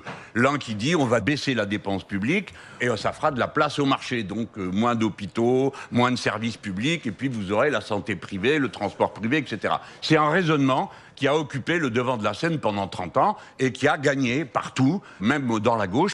C'est marrant d'ailleurs qu'ils arrivent même pas à avoir de parité sur leur truc de grande gueule, quoi. C'est quand même un peu masculin leur mode de pensée. Enfin, c'est plus rare qu'avant quand même les plateaux de non paritaires. Là, ils sont obligés d'avoir que des mecs qui sont là, mais non, mais en fait, faut travailler et tout. Enfin. Et tu l'as dit en plus que tu as dit au tout début, c'est vraiment l'émission de la petite bourgeoisie. Ça reste la petite bourgeoisie, le milieu. Alors avec les ouvriers, mais d'un certain âge, tu vois. Mais le milieu le plus masculin. Parce que ça reste encore le père qui a la boîte, avec la mère qui l'aide, qui n'est pas salariée. Et elle, faut surtout pas qu'elle divorce. Bah, elle a droit à rien, là. Elle a droit à rien. C'est considéré comme si elle avait jamais travaillé. Exactement. Enfin, c'est une folie, ça. Et donc, c'est vraiment ce petit système-là de petits propriétaires où les libéraux, c'est les maris qui font leur carrière et les femmes qui sont derrière. Et donc, ça, c'est vraiment les systèmes les plus patriarcaux et donc les plus masculinistes. Et quand tu dois parler en public de travail, bah, c'est les hommes, quoi. Tu vois, c'est vraiment un milieu très traditionnel. Hein. C'est pour ça qu'il est en bas, à droite du graphique. Tu sais, il est dysfonctionnel, quoi. Il n'est pas dans le mode normal du mode de production généralisé, quoi. Partout, même dans la gauche, plein de gens disaient la même chose. Bon, pas moi. Et l'autre raisonnement, c'est de dire on remet la machine en route et ça va créer de l'emploi, donc ça va créer de la cotisation, donc ça remet les comptes en ordre. Et ceux qui s'opposent à nous disent bah, pas du tout parce que vous allez creuser le trou. Et mon humour consiste à dire les seuls qui aient creusé le trou jusqu'à présent, c'est les autres, c'est pas nous. C'est pas moi à qui ont reproché. Je sais pas à quel point eux ils se rendent compte que ceux qui ont creusé le trou justement pensent comme eux, tu vois. Parce que en fait, le truc qui m'a toujours fasciné dans la petite bourgeoisie, c'est que ces types ont l'impression d'être iconoclaste et de penser contre le système et que le système est soviétique. Alors que le système pense exactement ce qu'il pense, tu vois. C'est vraiment... J'arrive pas à me l'expliquer pourquoi ces types pensent toujours être iconoclastes. Mais parce qu'en fait, le truc, Marx explique ça. Enfin, Lukács mieux que ça. Le fétichisme de la marchandise, la réification. Et c'est des gens qui pratiquent un système qu'ils ne comprennent pas. Ça, il y a beaucoup de gens qui ont du mal à le comprendre quand on réfléchit à ça. Ce que fait Marx quand il fait le Capital et qui dit c'est le plus grand pavé jeté à la face de la bourgeoisie, tu vois, c'est qu'il dit je vais vous mettre sous les yeux, regardez le film de Raoul Peck parce qu'il y a des moments comme ça, je vais vous mettre sous les yeux qu'est réellement votre manière d'exister. Le Capital s'appelle, tu vois, pas du critique de l'économie politique. Il montre justement ce que c'est l'économie politique bourgeoise. Il dit, voilà la réalité, vous exploitez des gens. Et en l'occurrence, à son époque, jusqu'à la mort des enfants, etc. etc. Bon. Ces gens-là ne comprennent pas le système qu'ils pratiquent. Donc, pour un petit bourgeois, encore moins, ils sont aliénés par leur mode de production. Et Lukács dira, les gens les plus aliénés, les plus dans la réification, c'est les bourgeois. Seul le prolétariat peut s'échapper de la réification. Parce que comme il porte en lui un autre mode de production, bah, il peut être oppositionnel à la réification bourgeoise. Mais les autres sont à fond là-dedans. Et donc, si tu veux, tant qu'il y aura de l'impôt, ils considéreront que le système est soviétique. C'est pour ça qu'ils sont idéalistes. Il n'y a pas de passage de la qualité à la quantité chez eux. Qu'ils aient 80% d'impôts ou 10%, c'est trop. Et en fait, il y a une petite parabole que j'aime bien, c'est de dire, en fait, les libéraux, ils sont comme ça. Ils sont des oiseaux qui ne comprennent pas comment en fait le vol se fait, c'est-à-dire avec la friction de l'air, le support de l'air, etc. Et quand ils remontent, tu sais, plus tu remontes dans l'air, plus l'air est densifié, ben, moins la résistance à l'air te contraint, et donc plus tu voles rapidement. Et donc ils en déduisent, parce que moins il y a d'air en haut, qu'ils pourraient parfaitement voler à une vitesse absolue dans le vide. Or, c'est la dialectique. S'il n'y a plus d'air, il n'y a plus de possibilité de voler. Eh ben, les libéraux, les bourgeois, les petits bourgeois encore plus, sont dans cette logique-là. Ils ne comprennent pas que leur économie est politique, qu'il faudra toujours de l'État, qu'il faudra toujours des règles, qu'il faudra toujours des impôts pour que leur économie libérale fonctionne. Les néolibéraux ont compris ça. Les libéraux un peu débiles qu'on a sur le plateau de BFM sont incapables de comprendre ça. Ils sont comme des oiseaux qui s'imaginent, parce qu'ils s'élèvent dans le ciel en disant « Ah, l'air se raréfie donc, dans le vide, je pourrais voler de manière absolue. Bah, les libéraux, les libertariens, ils pensent comme ça. Ils pensent que moins il y a d'État, s'il n'y en a plus du tout, ce sera parfait. Eh ben non. De créer 100 milliards de dettes de plus avec mon programme présidentiel, à qui on va venir maintenant faire des reproches en face d'un gars qui en a fait 1000 milliards pendant la même période. Donc je mets ça de côté. Voilà la technique. Et comment on fait, parce que c'était votre première question, bon, on a essayé beaucoup de choses. Je dis une chose, la France est en régression, c'est-à-dire que tout va de plus en plus mal. Portons-nous d'entrée de jeu sur les nouvelles frontières de l'humanité. Juste, c'est intéressant ce qu'il dit quand il parle du fait que Macron a fait 1000 milliards. Tu te dis quand même que si Mélenchon arrivait avec un programme où il disait je vais investir 1000 milliards, il aurait un retour de bâton des marchés financiers des enfers, tu vois. Par contre, quand un bourgeois fait 1000 milliards en faisant de la casse sociale, tout le monde est très content, tu vois. C'est quand même étonnant comme truc, hein. C'est vraiment idéologique, quoi. C'est ça. C'est genre, limite, on va peut-être lui dire, mais en fait, vous en avez pas fait assez, quoi. Tu vois, non, c'est une folie. Alors que Mais même pour le capitalisme, faire 1000 milliards, si Mélenchon faisait 1000 milliards en faisant de la relance, ce serait bon en plus, tu vois. Comme les Espagnols, ce serait meilleur pour le capitalisme que ce que fait Macron, tu sais. Et c'est pour ça qu'il tient quelque chose souvent, Mélenchon. C'est pour ça que la relance, il le met pas assez. Tu vois, là, il pourrait fracturer la bourgeoisie. C'est-à-dire une bourgeoisie plus industrielle, qui a besoin que ses carnets de commandes soient pleins, faire de la demande publique. Tu vois, il pourrait faire ça. C'était aussi les clivages qu'il y avait entre Trump et Musk, tu vois. Mais il en est pas là, tu vois. Il en est pas là. Humanité. L'endroit où ça se joue où dans l'espace. Nous avons un atout. Nous sommes la première puissance spatiale européenne. 2, ça se joue dans la mer, qui est la grande inconnue de l'ère moderne. Nous sommes le 2e territoire maritime du monde. 3, ça se joue dans la numérisation, l'intelligence artificielle, etc. Et nous, les Français, nous savons aussi bien faire une intelligence artificielle, fabriquer les cadres pour transporter l'information. On est bon en intelligence artificielle, la France ? On n'est pas si mal. On a des petites startups, tu vois, ce qu'ils appellent des licornes. Mais tu vois, ces conneries, tu vois. Non, mais on a des bons ingénieurs, mais en fait, on n'a pas les capitaux pour développer, tu vois. Mais on n'est pas les pires, quoi. Bon, après, ce qui est logique, hein, on reste là 7e ou 8e puissance mondiale. Donc, Et il dit qu'on est le 2e espace maritime au monde. C'est quoi? C'est l'Angleterre, le premier? je me demande si c'est pas les États-Unis, hein. Les États-Unis? Ouais, je pense, hein. Alors, l'Angleterre, peut-être. Non, mais l'Angleterre, non, parce que avec le Commonwealth, ça leur appartient plus. Je pense que c'est les États-Unis avec leur niveau de frontière, ou peut-être le Canada, enfin, tu vois. Ou la Russie, remarque. Peut-être c'est la Russie, parce qu'ils ont quand même des grosses frontières, quoi. Ce qui est ça dépend, il suffit comme nous d'avoir plein d'îles partout. Mais ça, c'est les délires un peu. Voilà, c'est les délires néo-impérialistes de Mélenchon, quoi. ouais, un peu néocolonial, ouais. Néocolonial, quoi. Tu vois, c'est comment il me bassinait avec ça. Mec, vous savez quelle est la plus grande. Greta Gain. C'est genre, vous savez avec qui elle est la plus grande frontière de. Combien de fois il l'a fait, c'est là. Vous savez avec qui elle est la plus grande frontière française? Avec le Brésil. Nous sommes un pays d'Amérique du Sud. Tu l'as jamais entendu faire ça? Si, il le fait tout le temps. Ça, c'est son truc, tu vois, mais je sais pas si c'est ce qu'il y a de mieux à faire, tu vois. Moi, ça me fait pas rêver, en fait, quoi, son truc néo-impérial. Il a un côté très 3ème République qui se rend pas compte que c'est encore un peu raciste, tu sais, genre un drapeau, 3 couleurs, tu sais. Oui, t'as jamais vu ça, le truc de impérialiste français, un drapeau, 3 couleurs, t'as le drapeau français, et puis t'avais une personne noire, une personne asiatique et une personne blanche, tu vois, le truc. Mais ouais, Mélenchon, il a encore un peu ce côté-là, quoi. Et nous savons faire les satellites qu'il envoie. Donc, portons-nous sur le devant de la scène, à la crête de l'endroit où on peut et on a besoin. Pourquoi on a besoin? Parce que c'est la crise climatique, il nous faut des machines alternatives au nucléaire pour faire du frais et du chaud. Ça, je comprends pas. Pourquoi, si c'est la crise climatique, il faut des machines alternatives au nucléaire? Je reste un pro-nucléaire bas du front, droit dans mes bottes. Je ne comprends pas pourquoi la crise climatique, la première question qu'on se poserait, ce serait la fin du nucléaire. Ça n'a aucun putain de sens dans ma tête. Voilà, c'est dit. Non, mais on a déjà eu le débat. Mais moi, je suis plutôt d'accord. Je te dis juste que le nucléaire est en fin de course en France et que. Non, mais je veux bien. Je veux dire, c'est un peu bizarre, quoi. Moi, c'est pas le truc numéro 1 si t'es contre le réchauffement climatique, mais t'es contre le nucléaire. C'est un peu chelou, tu sais, comme raisonnement. D'accord. Moi, je suis pas anti. Parce que c'est dans l'espace que ça joue. Chacun d'entre vous se trimballe avec son petit portable. Il y a 4000 applications qui viennent de l'espace. Bon, je pourrais multiplier les exemples. Je suis plein d'optimisme pour notre pays.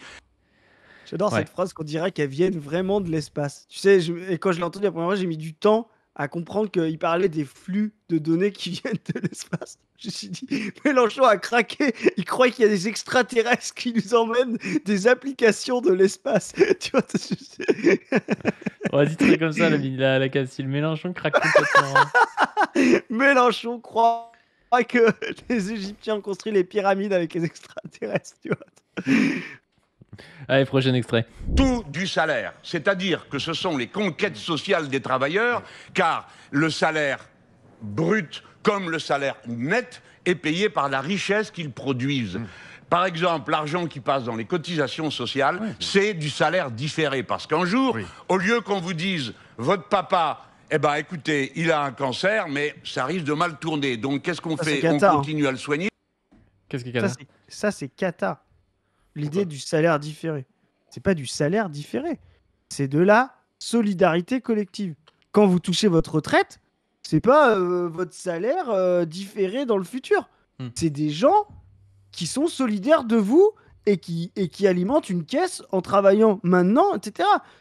Arrêtons d'individualiser la sécurité sociale. Oui, c'est pas une capitalisation collective. C'est pas un truc qu'on met de côté. C'est pas j'ai droit, j'ai cotisé. C'est pas j'ai thésaurisé, j'ai mis dans une boîte pendant 40 ans et après j'ai le droit d'ouvrir la boîte. Non, c'est de la valeur instantanée, produite maintenant, tout de suite, pour la santé, pour les retraites, etc. Il faut vraiment remettre le collectif au centre de ça.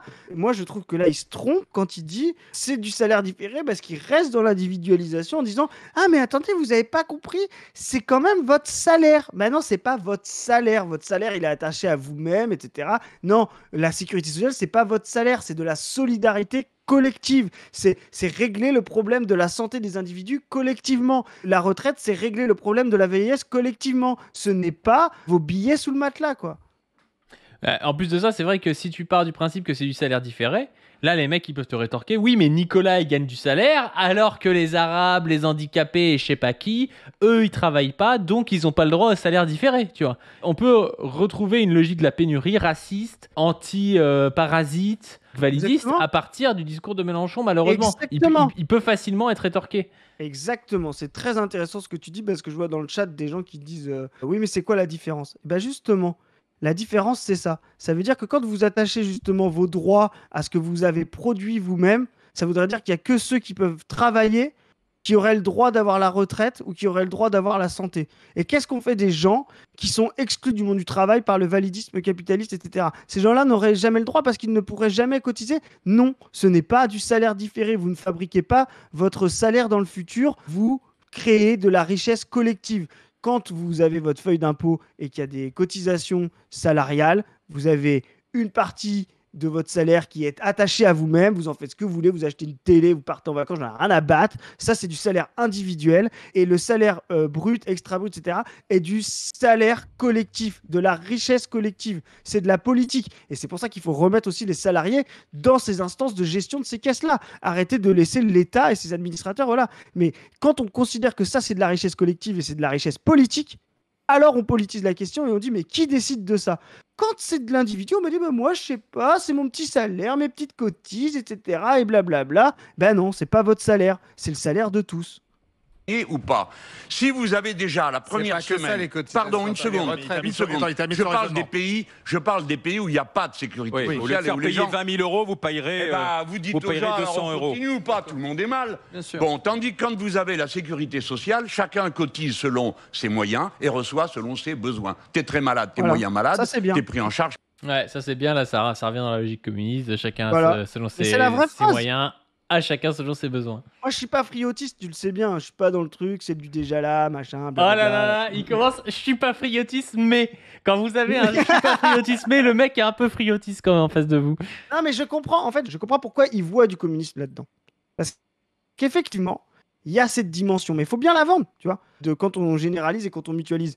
De à chacun selon ses moyens, bah oui, vous cotisez en fonction de votre salaire, etc. Et à chacun selon ses besoins, ça veut dire que demain on doit vous enlever un rein, je sais pas combien ça vaut. On se pose pas la question de se dire alors est-ce que comme toi t'as cotisé avec un SMIC, t'as pas cotisé beaucoup, est-ce qu'on t'enlève que 3% de ton rein pas dû? Tu vois, bah non, en fait c'est ça, à chacun selon ses besoins. T'as besoin qu'on te transplante un rein, on te transplante un rein. Peu importe si tu as cotisé avec un salaire de 5 000, de 6 000, de 2 000, 2 000, quoi, tu vois. Et je comprends que Friot voit ça comme un espèce de proto-communiste. Moi, j'y crois pas du tout, parce que pour moi, le communisme, c'est justement quand il n'y a plus de monnaie. Mais ça, on en discutera une autre fois. Il y a quelqu'un dans le chat qui dit Chris est le tonton friotiste au repas de Noël. C'est ça. C'est par ça, tout le tu sais, c'est monde. vrai. Donc, ça a été acquis sur la part de richesse que le travail produit. C'est pas de l'argent qui tombe Oui, du sauf ciel. que tout repose sur le travail. Oui, Voilà. absolument. Et bien donc, il faut... Allez, voilà. Allez les grandes Trichot gueules, devient marxiste, tout repose sur le travail. ça part sur le livre 1 du Capital, là, tranquille, le Trichot. Mais ces gars sont des abrutis quand même, des abrutis finis.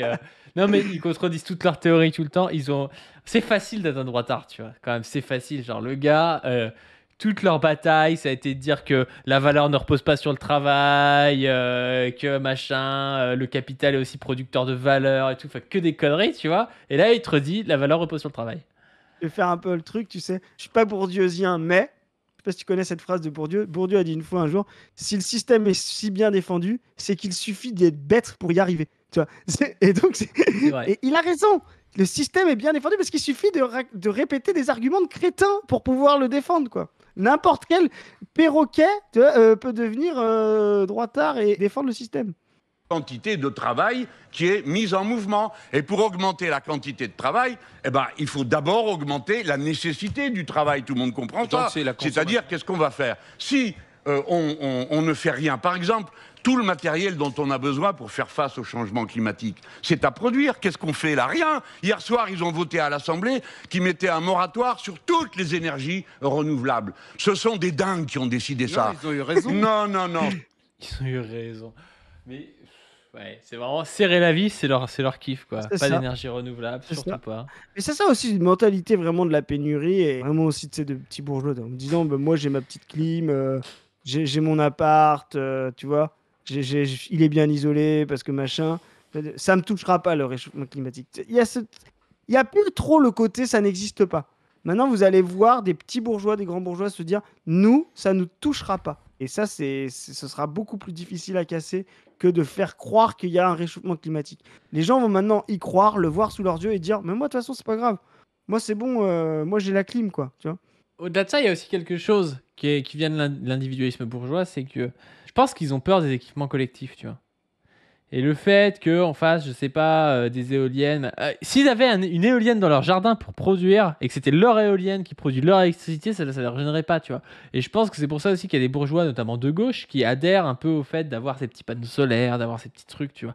Ce qui les gêne aussi, c'est de parler d'une planification écologique collective. C'est-à-dire de dire, on va faire des grands champs hydroliens, machin, pour produire à la place des centrales nucléaires. C'est recréer du commun, c'est recréer un service public de l'énergie, et ça ne leur plaît pas du tout. Eux, ce qu'ils veulent, c'est avoir leur chauffage à fuel qui est à eux, c'est leur chaudière à eux, tu vois, ils aiment ce côté-là, avoir, pour pouvoir se dire, c'est à moi, c'est mon butin, quoi.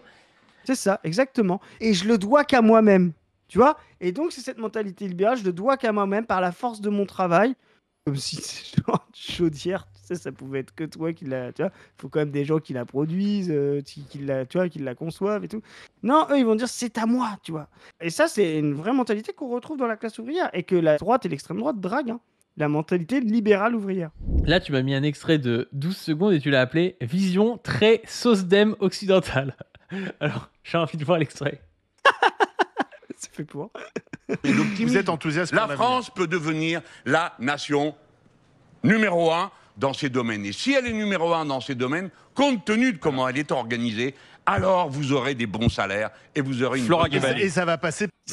C'est vraiment la sauce d'Emery impérialiste. Allez, on se développe, nous, la France première, et vous allez voir, vous allez gratter des bons salaires. Bah, tu vois, c'est le Fordisme, quoi. Tu vois, c'est vraiment, il n'y a plus de Presque solidarité Glucksmann internationale. pourrait dire un truc comme ça, pour le coup. Hein. Ouais, et Macron, elle l'a fait Il aussi. dirait quoi. l'Europe, Glucksmann, mais il dirait l'Europe numéro Ouais. 1 dans le monde. Ah, là, ça manque d'internationalisme, ça manque de transformation de l'appareil économique, tu vois. Enfin, je trouve là, tu vois, ça, tu vois, typiquement pour moi, quand il fait ça, alors, il y en a qui peuvent avoir, je pense, des vieux, tu vois, ça peut leur parler. Mais je pense que quand il fait ça, en fait, ça, pour moi, ça fait pas gagner la gauche, ce genre de truc, tu vois. Parce que déjà, ça fait rêver personne. Ouais, la France est numéro 1, et comme ça, vous allez pouvoir avoir un bon salaire, avoir les vacances, et puis le 4x4, quoi. Enfin, tu vois, j'y crois pas du tout, quoi. Mais en plus de ça, c'est encore une fois sur du long terme, ça invisibilise le conflit, les différents conflits dans la société, tu vois. C'est-à-dire que Ouais. ça dit la France. C'est tout le problème Ouais. du discours un peu nationaliste. Et je veux dire, moi, typiquement, je m'en bats les couilles qu'on soit numéro 1 C'est ça. dans un truc. Si moi, ça me rapporte rien, que j'ai pas la main dessus et que le mec qui gagne l'argent de cette industrie-là, il fait de l'évasion fiscale, tu vois. Sincèrement, je m'en bats les couilles, tu vois. C'est ça. Et là, je trouve il a presque un discours de capitaine d'industrie. Tu vois ce que je veux dire? Tu sais, l'industrie un Ouais, peu ouais. de, Arrêtez de- de dire il sait où il est, mais il va pas. Les gars qui regardent les grandes gueules vont pas se mettre à voter Mélenchon parce qu'il a dit la France numéro 1 sur les éoliennes. Ils s'en Oui. battent les couilles. C'est pas ce public-là qui va. C'est ça, exactement. Il va pas aux grandes gueules pour convaincre les gens qui pensent comme les grandes gueules. Faut arrêter. Faut arrêter avec ça. C'est ça. La politique, c'est pas du marketing, hein. Pas aller Je sur vais les en- plateaux, plaire à je tout vais le monde, à- changer de discours. Voilà, je vais sur tel plateau, j'ai machin, Ça, je c'est vais ce que dire fait ça. Roussel, ça. Ça, c'est de la merde. Ça, c'est des trucs à 2%. La politique, c'est créer des fronts. Bah oui, oui, oui.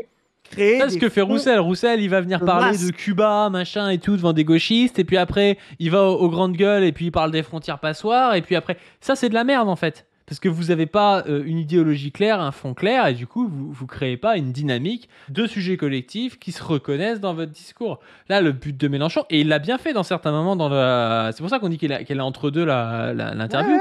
Il y a des moments où il s'est opposé, machin et tout, et c'est intéressant. Et on est à 2 ans, on n'est pas en sueur là. Hein. Mais C'est ça. on est critique aussi parce qu'on se dit, il y a des endroits où faut que le jeu soit musclé, quoi.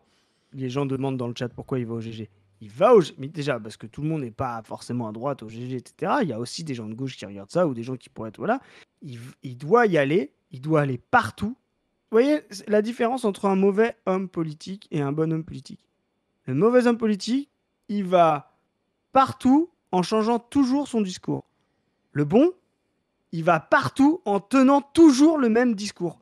Parce que le but n'est pas d'aller chercher dans l'espace des GG, des gens avec tel discours. Non, l'idée est de mettre en pression les adversaires d'un côté et les gens qui sont pour lui d'un côté. Donc dans les GG, il y a peut-être 80% des gens qui le détestent.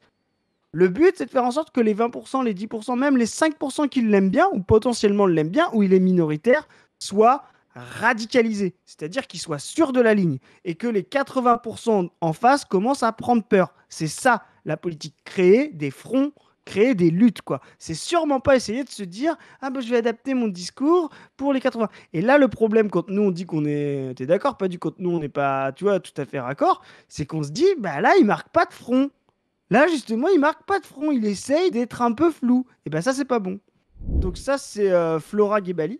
Elle était sur la liste Europe Écologie Les Verts de Marie Toussaint. Elle était sur la liste de Marie Toussaint, elle? Ouais. Mais l'enfer, sur la liste de Marie Toussaint, il y a des gens en grande gueule. Bah ouais.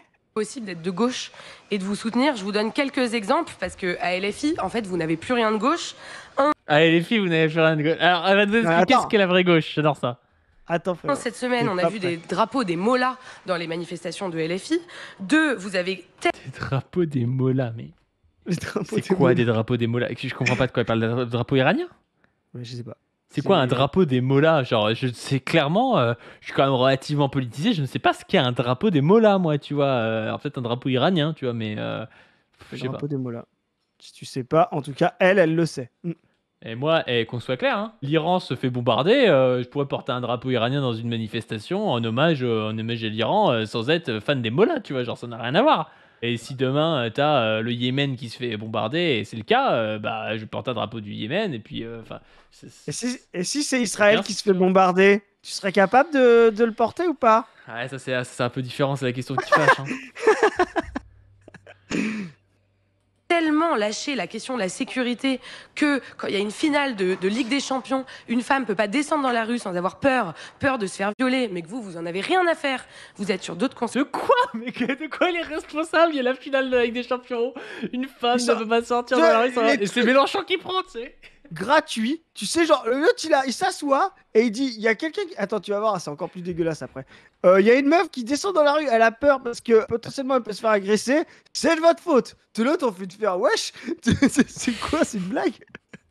Et ça, c'est la meuf la plus à gauche du plateau. Je préfère le dire. Non mais t'es sur la ligne de Marie Toussaint, la meuf. Oui. L'odeur, hein. Considération. 3. Monsieur Bompard a comparé la liberté d'expression de l'Union européenne à celle de l'Algérie. Mais qu'est-ce que c'est?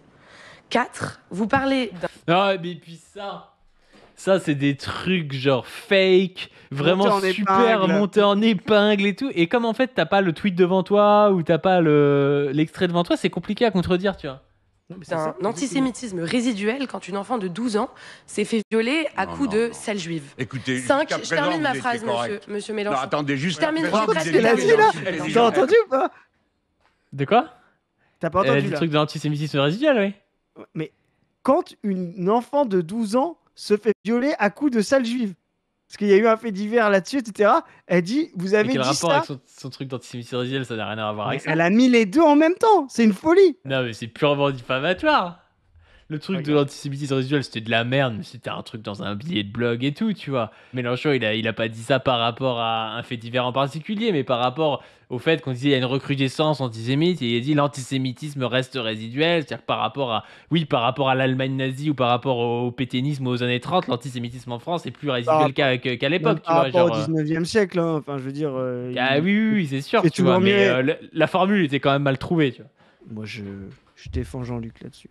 Tu défends Jean-Luc là-dessus? Bah, tu peux défendre Jean-Luc là-dessus clairement, vas-y, explique-nous. Non, mais moi je pense que ce que dit Mélenchon, c'est qu'il a raison de dire qu'il y a un antisémitisme encore en France très virulent, mais qu'il n'est pas aussi institutionnel et ancré dans toutes les classes sociales du pays et dans les structures institutionnelles du pays. On n'est pas. Je suis d'accord avec ça. Voilà, tu vois. Et quand il dit Non, mais je suis résiduel, d'accord il avec ça, dit- mais peut-être que l'expression était pas top, tu vois. Mais après, on trouve toujours des poux quand on va en chercher, hein. Voilà. Non, mais je pense que ce qu'il a voulu dire, c'était de dire, bah oui, il en reste au niveau systémique, au niveau raciste, etc. Mais il fait quand même toujours mieux être juif en France en 2025 que être juif en France dans les années 30, dans les années 20, dans les années 10 et dans toute la fin du 19e siècle, quoi. Oui, c'est sûr. Pas Non, insulter, mais elle bon, énumère des non, faits. je n'ai Attendez. pas dit ça et vous le savez aussi bien que Je ça. termine ma phrase. Non, vous êtes juste insultez. une ancienne candidate de la liste Europe Écologie Les Verts qui trouvait l'occasion de me taper dessus. Parce que quand vous avez été sur cette liste, avec cette magnifique ligne que vous défendez, vous avez diminué par 2 le score de votre liste. Alors s'il vous plaît, ayez au moins la pudeur de ne pas... Oh là là là là. J'aime bien parce que, tu sais, il a un peu un côté flexeur parfois, ça, en mode vous allez diviser par 2, c'est le gars qui a dit t'as pris 4-0 hier, donc arrête de m'expliquer comment ça. jouer, tu vois. Mais il a raison de faire ça. Et tu vois ce qu'on disait tout à l'heure, pourquoi il y avait... Là, c'est pour aller maintenir les troupes, quoi, tu vois. Tu réponds pas pour essayer de convaincre des tarés comme elle, quoi, tu vois, ou pour les gens qui sont derrière elle. Là, t'es là pour donner des balles à tes équipes, quoi. Insulter les gens. Est-ce que je peux terminer ma phrase? Vous avez le droit, madame, mais vous n'avez pas le droit de m'insulter. Je vous ai pas insulté, Si monsieur. vous je n'avez fait que je ça, vous pose une question. un homme qui est capable Je de liste- dire une chose comme celle que... Non, vous citez rien, Déjà, vous je suis pas inventez. un homme, je suis une femme. Vous et je inventez. Je liste des Sur quoi choses elle invente qui Sur sont... quoi elle qui sont- invente Non, mais je termine ma Ah ben phrase. alors, Attends, savoir. Non, c'est un débat. Elle finit. Allez-y. Non, mais sur quoi elle invente Je termine. Vous Après. insultez tous les jours des journalistes sur Twitter. Vous réintégrez un député. Je dois te dire... Ah non, mais c'est ce que j'allais dire. Ça lui fait des bons points dans la population. Vous insultez des journalistes sur Twitter, c'est. Oui, d'accord, tu vois. Je sais pas où est le problème. Personnellement, je trouve que ouais, il le fait pas assez. Moi. Qui a été condamné pour violences sexuelles, sexistes et sexuelles. Donc, d'abord, vous n'êtes pas féministe. Ensuite, vous n'êtes pas humaniste. Oh là là là là là là là là. C'est vraiment la féministe bourgeoise là- blanche de merde et tout qui explique qui est féministe, qui est humaniste, qui est antiraciste alors qu'elle est du mauvais côté de l'histoire, elle. Hein. Non, mais en plus, t'as envie de dire, la fille là, vu qu'elle est aux écologistes et tout, elle est en service commandé. Tu vois? Là, elle est pas en mode réac, grande gueule, comme elle fait ses petits trucs d'habitude. Là, elle est en service commandé d'abattre Mélenchon pour les noisettes. C'est ça qu'elle fait là. Tu vois? Alerte, Donc là, alors pas alerte noisette. Je viens de voir un truc sur mon Twitter. Alerte en direct. Que vient de poster Sacha Houlier? Il rejoint Glucksmann. Oui, pourquoi j'ai décidé de rejoindre Place Publique? On l'a dit quand? On a la vidéo. Oui, on l'a dit il y a 5 jours. C'est bon ça. C'est la prophétie se réalise. Il est en train de récupérer les macronistes de gauche. Tout est là, Incroyable. tout est là, tout est là, tout va se passer comme prévu. Mélenchon va gagner. Et voilà, c'est pour ça, nous, on regarde là ce qui se passe et tout, mais il va gagner. Ensuite, vous n'êtes pas universaliste. Voilà, on a Et fait- enfin, vous n'êtes même pas là. républicain. Eh, Comment, pour ça, les monsieur gars. Mélenchon, Je suis venu pour ça. comment osez-vous, Voilà, bravo. Alors, attends, monsieur, attends, non mais comment osez-vous aspirer à représenter le peuple de gauche on a compris. quand vous n'en avez plus aucune composante? Alors, on a compris. Maintenant, Oh là là, quel enfer ce truc de merde, quoi. Vous Vos n'êtes voisins pas la de gauche. gauche. Mais Vous je- n'êtes je- pas je la n'ai pas- gauche. Vous êtes les gens Et qui vous coulaient la gauche. Et vous? Parce Voilà. que vous êtes... Je vais vous dire pourquoi. Parce que vous jouez à un jeu. On comprend mes adversaires. Moi, je respecte leur ligne de combat. Ils ont décidé, c'est pas bête, ils se sont dit, on va faire des insoumis l'équivalent à gauche de ce que la gauche a fait avec le RN à droite, en disant... C'est bon ça, voilà. Là, on est sur la ligne, la moïsation, le graphique, voilà. Tout est en place. Ils sont en train de diaboliser Mélenchon et il comprend. Tout est en place. Tu vois, c'est vraiment l'Espagne des années 2010, quoi. Tout est là, il y a Puyol, il y a Ramos, hop, il y a Busquets, il y a Iniesta, il y a Xavi, c'est bon, c'est en place. En faire le diable. Donc, ils tracent une ligne. Le diable, putain, il dit la diabolisation en plus. Sont d'accord avec le diable ne sont plus fréquentables. C'est une stratégie de combat. Et puis, là où ils ont été forts, c'est qu'ils ont trouvé du côté de la gauche des gens qui viennent pelleter avec eux. Donc cette dame, en m'attribuant toutes sortes d'horreurs, mais monsieur elle est en train de vous dire, ce type n'est pas de gauche, il est du côté des Oui, autres. mais Jean-Luc Mélenchon, le problème c'est que pour gagner, si la gauche peut revenir... Ouais. C'est énorme parce que lui, là, Truchot au milieu, il sait que Mélenchon a raison.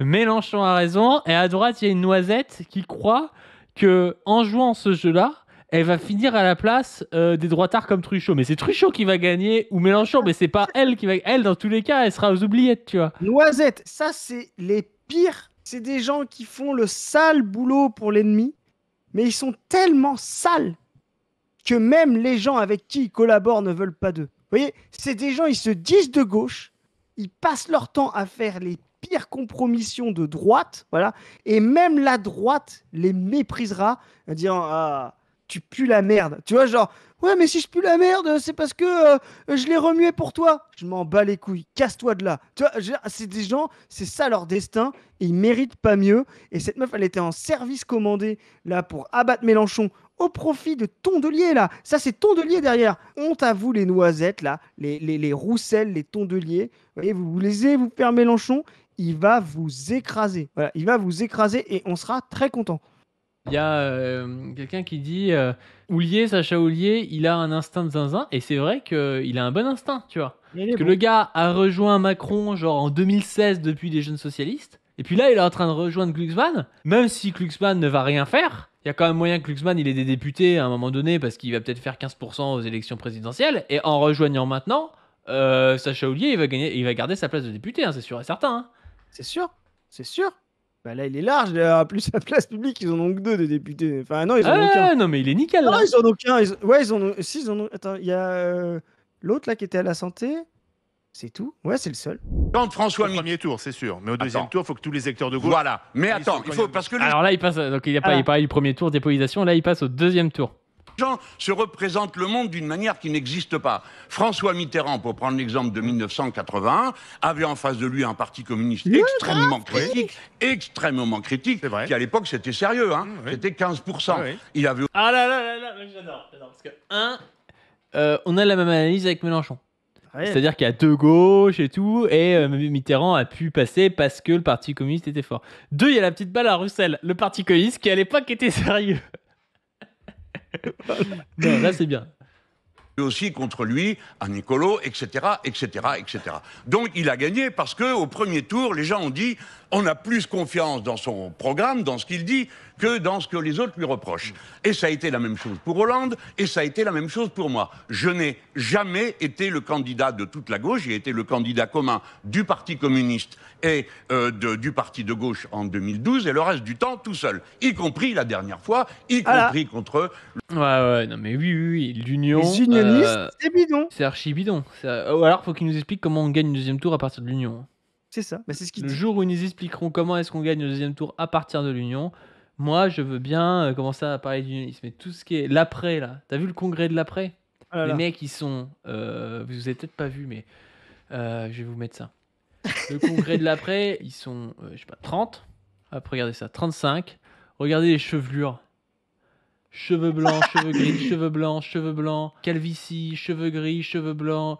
Donc il y a une moyenne d'âge de 60 ans. Les gars, ils sont 35. C'est finito ce truc-là. Et ça, c'est des noisettes. Il y a l'abbé Bétrus qui dit quelqu'un aurait la gentillesse de m'expliquer ce qu'est une noisette. Alors une noisette, c'est un fruit à coque, un petit peu plus petit qu'une noix, tu vois. Il y en a pas mal dans le Piémont notamment.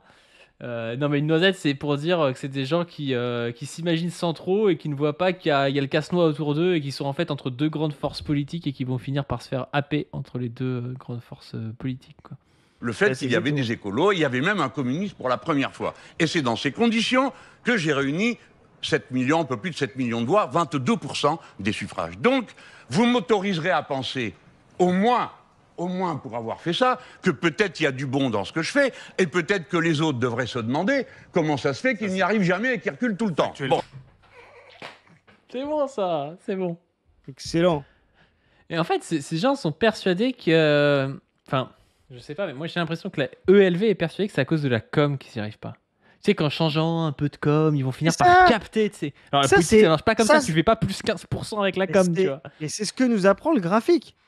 Le graphique sert à dire ça. Les gens ont des intérêts de classe. Voilà. Ils ont des intérêts de classe. Et il faut répondre à ces intérêts. Alors, des projets diamétralement opposés. Ça, c'est ce qu'ils n'arrivent pas à comprendre, les gens qui n'arrivent pas à comprendre le graphique. C'est-à-dire, on peut résoudre le problème de la classe ouvrière de manière raciste et de manière socialiste. Voilà. C'est ce qu'arrivent pas à comprendre nos détracteurs qui disent oui, mais regardez les affects, je sais pas quoi. Non, en fait, le problème, si le fascisme est passé, c'est parce qu'il répondait au problème que se posait la classe ouvrière, c'est-à-dire la crise du mode de production capitaliste qui faisait son ascension. Donc aujourd'hui, Marine Le Pen et Mélenchon sont dans le même espace du graphique. Pourquoi? Parce qu'ils répondent avec deux projets totalement différents au problème de la paupérisation des classes ouvrières. Voilà. Et donc, ce n'est pas un problème de, comme tu dis, de discours ou de marketing ou quoi. C'est un problème de résolution de problèmes de manière matérialiste, quoi. Oh, il a Non, pas il y a donc. 83% Non mais bon, on des a le Français droit qui quand veulent même pas de voter temps pour à autre vous. de dire les choses. Vous- Maintenant, en fait, ce la que vous faites- Tu vois, c'est pareil, il a dit il y a 83% des Français qui veulent pas voter pour vous. Bah, regarde les sondages pour Macron en Mais oui. 2021 et regarde qui a été élu en 2022, tu vois. Les gens mais- pensent encore une fois que c'est un concours de popularité, mais c'est pas Yannick Noah qui va être élu à la fin du truc, tu vois. Enfin, c'est ridicule, quoi. Non, mais tu parlais de dépolitisation au début, ça c'est vraiment dépolitisant, tu vois. Les gens ne comprennent pas que pour être à 80% dans un sondage de popularité, ça veut dire que vous n'êtes personne en fait. Et c'est pour ça que toutes les noisettes sont données, voilà. Parce que les gens disent ouais, je sais pas qui c'est, bah pourquoi pas. Et forcément, quand vous le mettez en face de quelqu'un qui polarise, moi je vous dis, mettez Tondelier face à Macron, bah ça se trouve, Tondelier elle sera à 60%, tu vois. Ah, quoi que non, j'exagère. Les gens détestent trop. Enfin bon, bref. S'ils disent qu'elle est verte, c'est pas possible. Mais tu vois, il est tellement détesté que les mecs en face disent bah, je sais pas qui c'est, mais comme j'aime pas Macron, je veux bien voter contre lui, tu vois. C'est exactement ça. je n'ai pas le choix. On me demande de renoncer au programme que nous avons défendu si je veux pouvoir entrer dans une coalition de premier tour à l'élection présidentielle. Je dis que les Français tranchent. Si vous voulez que ce programme avance, alors vous pouvez vous joindre à nous. Je dis à toutes les personnes de gauche qui veulent l'entendre, vous pouvez vous joindre à nous. Mais là, il dit un truc fondamental, c'est dans la 5ème République, le premier tour, c'est là que tu décides, c'est la primaire, tu vois. C'est là Tous la les gars primaire. qui te parlent de primaire, c'est parce qu'on sait très bien que les primaires, c'est les gens les plus riches, les plus vieux qui votent, et donc les gens les moins radicaux en général. Et donc Exactement. du coup, ça a les avantages de faire des primaires et de dessiner à 30 000 qui va être candidat, alors que y a un mec qui peut faire 7-8 millions de voix au premier tour, tu vois. C'est des trucs antidémocratiques, ça. Enfin, tu vois, je veux dire, même au sens bourgeois, républicain, tu vois, du vote, et on peut le critiquer, tu vois, mais tout ça, c'est des trucs de margoulins de congrès, quoi. Tu vois, c'est vraiment des trucs de socialistes, quoi. C'est eux qui ont inventé les primaires, de toute façon, c'est pas un hasard. Groupe, au sous-groupe, au Ouais. courant, vous pouvez Ouais. vous joindre à Les nous. militants. Voilà Donc pourquoi. un groupe, non, mais un attendez, groupe qui est-ce n'est que pas j'ai- humaniste, Non, qui Florent, n'est pas est-ce que j'ai féministe. le- pas posé de Est-ce question que j'ai encore. le choix? Je vais vous donner un exemple. Je signe avec mes camarades un accord qui s'appelait NUPES. Vous vous rappelez de ce truc? On signe, il y avait 640 mesures. Il n'y avait même pas 24 heures qu'on venait d'être élu, que déjà il passait tout par-dessus bord. Et la dernière. Ouais. Et c'est qui le premier à faire ça, tu t'en souviens? Bah, Roussel. Eh bah oui, Fabien fucking Roussel. Ah, le Fabien, gars, 21h01. à 21h01, le gars trahissait déjà sur la droite un programme SOSDEM, tu sais, Je crois, alors que son propre programme est plus à gauche que la NUPES, tu sais pas trop pourquoi le mec fait ça. Enfin, Je demande la VAR, mais je crois qu'il l'avait même annoncé avant les résultats. Je crois qu'il avait dit que si il y a un second tour Macron-Le Pen, alors qu'il n'y avait pas eu le je voterai Macron. Je crois qu'il avait ouais, dit. oui, il avait dit, oui. Ouais. Donc c'est Il pire avait que dit. 20h01, quoi. Première chose dont on n'a pas parlé ici, pour prendre un exemple récent, on arrive dans les motions de censure. Franchement, on a été, nous, élus pour combattre un gouvernement. Quand un gouvernement vous menace de 49.3, vous n'avez qu'une réponse, c'est la censure. On dépose une censure, 2 censures, 3 censures, 5 fois de suite. Les socialistes refusent. Pourquoi? Parce qu'ils disent, vous allez les voir, traîtres. on a trouvé une bonne combine avec M. Le Bayrou. conclave. Vous allez avoir tout ça, plus le conclave et la échouer, remise le en cause conclave. de la Qu'est-ce qui retraite. va se passer pour le conclave? Mais c'est là où il est pas mauvais parce qu'il rappelle un petit peu des faits simples que tout le monde, je pense, a compris. C'est que la meuf dit oui, vous n'êtes pas de gauche. C'est quand même compliqué de dire que la France insoumise, dans tout l'univers parlementaire français, n'a pas tenu des positions à peu près solides, tu vois, depuis 2-3 ans, quoi. C'est ridicule de pas le dire, quoi. Exactement. Conclave, c'est lundi, dernière réunion. Vous êtes. Qu'est-ce qui va se passer selon vous? 100% bidon.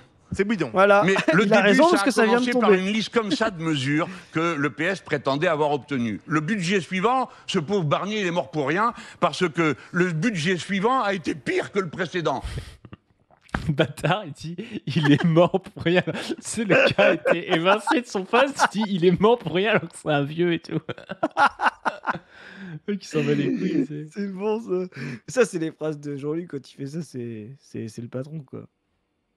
Et les socialistes l'ont laissé passer et ont permis à Donc vous monsieur dites Macron- quoi aux Et attendez, socialistes? Il et- faut censurer? Bah, Ouais, je vais passer au prochain et dernier time Vas-y, code à 33. Voilà, bah, 34. Voilà, juste pour montrer que bah voilà, il n'y a pas d'union possible avec des traîtres, c'est-à-dire des gens qui ont un programme bidon, pas de programme, et qui se comportent comme Guébali, là, etc., c'est-à-dire qui veulent t'assassiner en disant les pires saloperies de tous les temps, et qui se comportent comme ça à l'Assemblée nationale. Il n'y a rien à faire. Il n'y a rien à faire avec ça, si ce n'est s'amoindrir, quoi. Donc l'union de la gauche, c'est vraiment la pire stratégie pour faire gagner, enfin la meilleure stratégie pour faire gagner le RN. Voilà. Si vous voulez le RN, on va faire comme les noisettes, tu sais, quand ils disent il faut l'union parce qu'il y a le RN. Et ben nous on va dire si vous voulez le RN au pouvoir, faites l'union de la gauche. C'est comme ça que ça va se passer. Il pense qu'il va pouvoir rassembler toute la gauche et finalement tous les Français pour gagner la présidentielle. Est-ce qu'il ne pense pas qu'il s'enferme dans l'éternel premier tour sans jamais pouvoir être président parce qu'il a un discours que je trouve difficile, dangereux pour un certain nombre de Français et qui l'empêcheront de voter pour lui? Voilà. Réponse, 30 secondes, monsieur attendez, Mélenchon. ça me touche qu'il se préoccupe de l'avenir de la gauche comme ça pour un gars de droite comme lui. Non mais franchement, c'est touchant.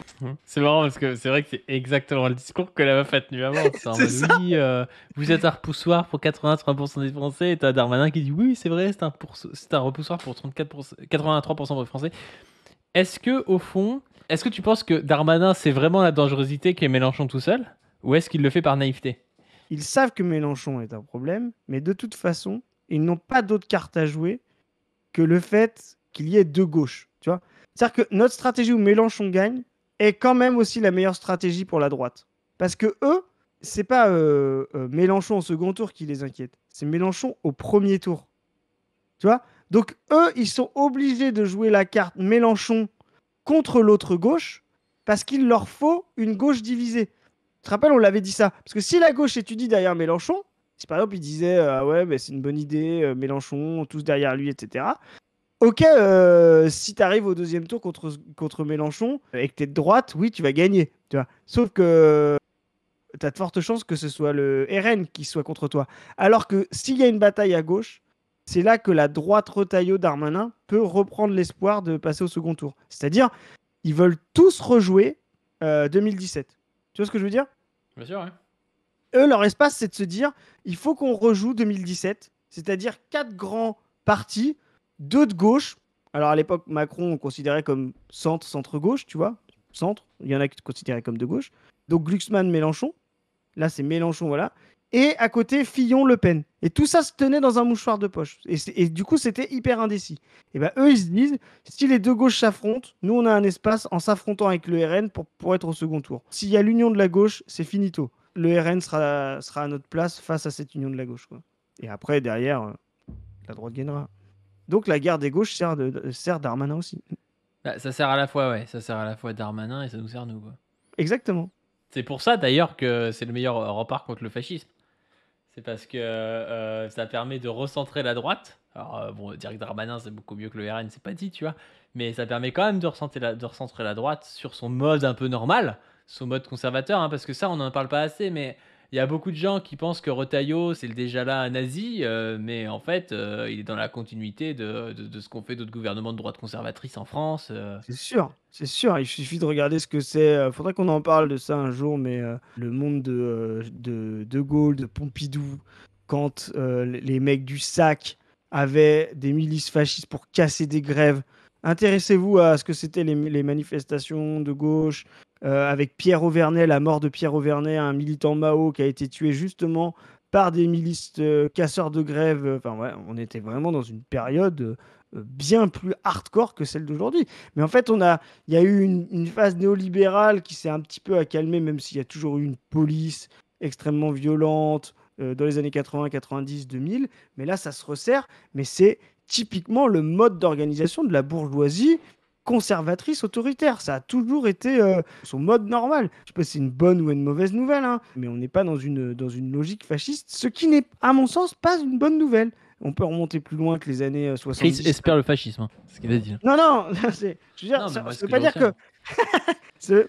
En fait, le problème, c'est qu'on a l'impression que tout autoritarisme est fasciste. Le fascisme est un mouvement de crise profonde et un mouvement d'attaque contre les structures organisationnelles du capitalisme bourgeois.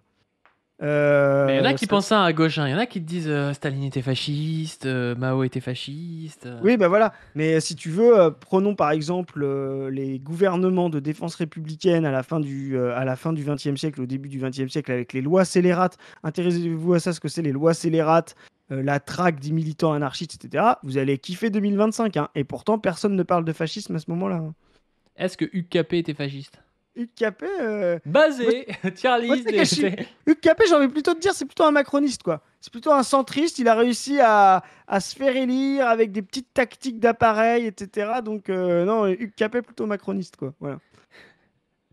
Plaisir de voir qu'il s'intéresse à la gauche. Bon, alors, comment je compte faire? Mais vous savez... Donc vous serez candidat. Mais c'est tout bête, votre truc. Ça s'appelle la démocratie. Les gens décideront. Ils décideront s'ils veulent ou pas du candidat insoumis ou de la candidate, parce qu'on n'a pas encore décidé. Et l'histoire d'une primaire à gauche Alors, ce qui est sûr, c'est que pour essayer de rassembler la gauche, apparemment, ça a l'air assez cuit pour moi, hein. Et c'est marrant parce que si c'est cuit pour lui, c'est pas parce que en fait, il y a un truc qu'ils essaient de cacher quand même, la gauche molle. Ce qu'ils veulent pas, c'est les idées de Mélenchon, mais ils font semblant que c'est l'homme, tu sais. Et c'est toujours pareil. C'est parce que on n'est pas d'accord avec l'autoritarisme de Mélenchon, mais on a le même programme. Mais tu verras qu'au fin fond, ils n'ont pas le même programme non plus, tu vois. C'est qu'ils ont un programme plus centrique. Mais tu sais, moi, je disais par rapport à la droite, etc. La droite a aujourd'hui l'hégémonie est dans les idées d'extrême droite, raciste, pénurique, néolibérale et tout. Il n'y a pas de différence de corpus intellectuel entre Retailleau et Marine Le Pen, Bardella. Et donc je dis, la droite cache des problèmes de leadership derrière des problèmes d'idées. Soi-disant, ils ont des problèmes d'idées entre eux, alors que c'est faux, c'est juste qui va ramasser la présidentielle. Et la gauche fait l'inverse, elle cache des problèmes d'idées derrière des problèmes de leadership. On en est là, en fait. La droite, c'est inscrit, il y a un corpus politique, il y a un corpus intellectuel. Et le but à eux, c'est de savoir qui va prendre le lead sur ce corpus intellectuel pénurique, raciste, néolibéral. À gauche, il y a encore un clivage. Tout le monde se cache derrière des problèmes de leadership, alors qu'en fait, c'est un problème d'idées. Voilà. C'est l'état de la politique française. Je veux dire, la gauche, les partis politiques à 1%, à 2, à 3... Ils veulent... Quel bâtard. Dis ouais, quand je parle de la gauche, je parle des mecs qui font 1%, là, avec qui se chamaillent, là. Organiser une primaire sans vous. Oui, s'ils veulent organiser une primaire sans moi, ça ne me concerne plus. Moi, je n'ai qu'un seul recours, depuis le début. Moi, j'étais rien au départ, avec une petite bande. Chaque fois que j'allais sur un plateau, on disait « Oh, vous êtes 2 », parce qu'on était 2 députés. Bon, Ah, bâtard, vous êtes que 2. C'est vraiment ça. Hein. C'est exactement ça. Et tu vois, comme quoi, quand tu sens le coup, parce que les gens, ils pensent que la politique, c'est qu'une affaire de grands partis. Mais lui, il a senti le coup quand même. Tu vois, à un moment donné, c'était pas facile. À un moment donné, le nombre de mecs qui ont tenté des scissions, du PCF, du PS et tout, et qui a rien donné. Tu vois, Ah il y en a oui. plein.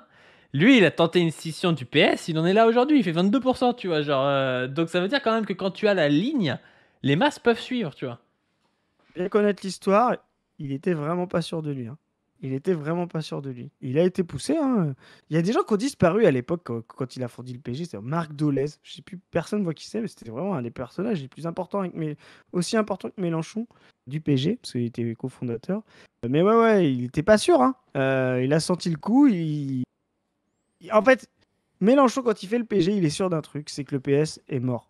Il sait pas vraiment ce qu'il doit faire. Il est poussé aussi par les circonstances, par une nouvelle génération, par d'autres gens comme Dolez et tout.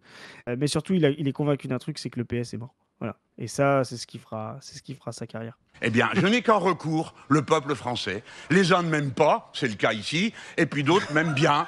Alors c'est le les cas uns ici adhèrent à aussi. moi, C'est les le autres cas veulent ici pas. aussi. Mais ça s'appelle la démocratie, les gens. Alors, c'est terminé. s'ils veulent, eh ben, ils auront Monsieur un Mélenchon, insoumis. dernière Allez-y. chose avant de quitter les...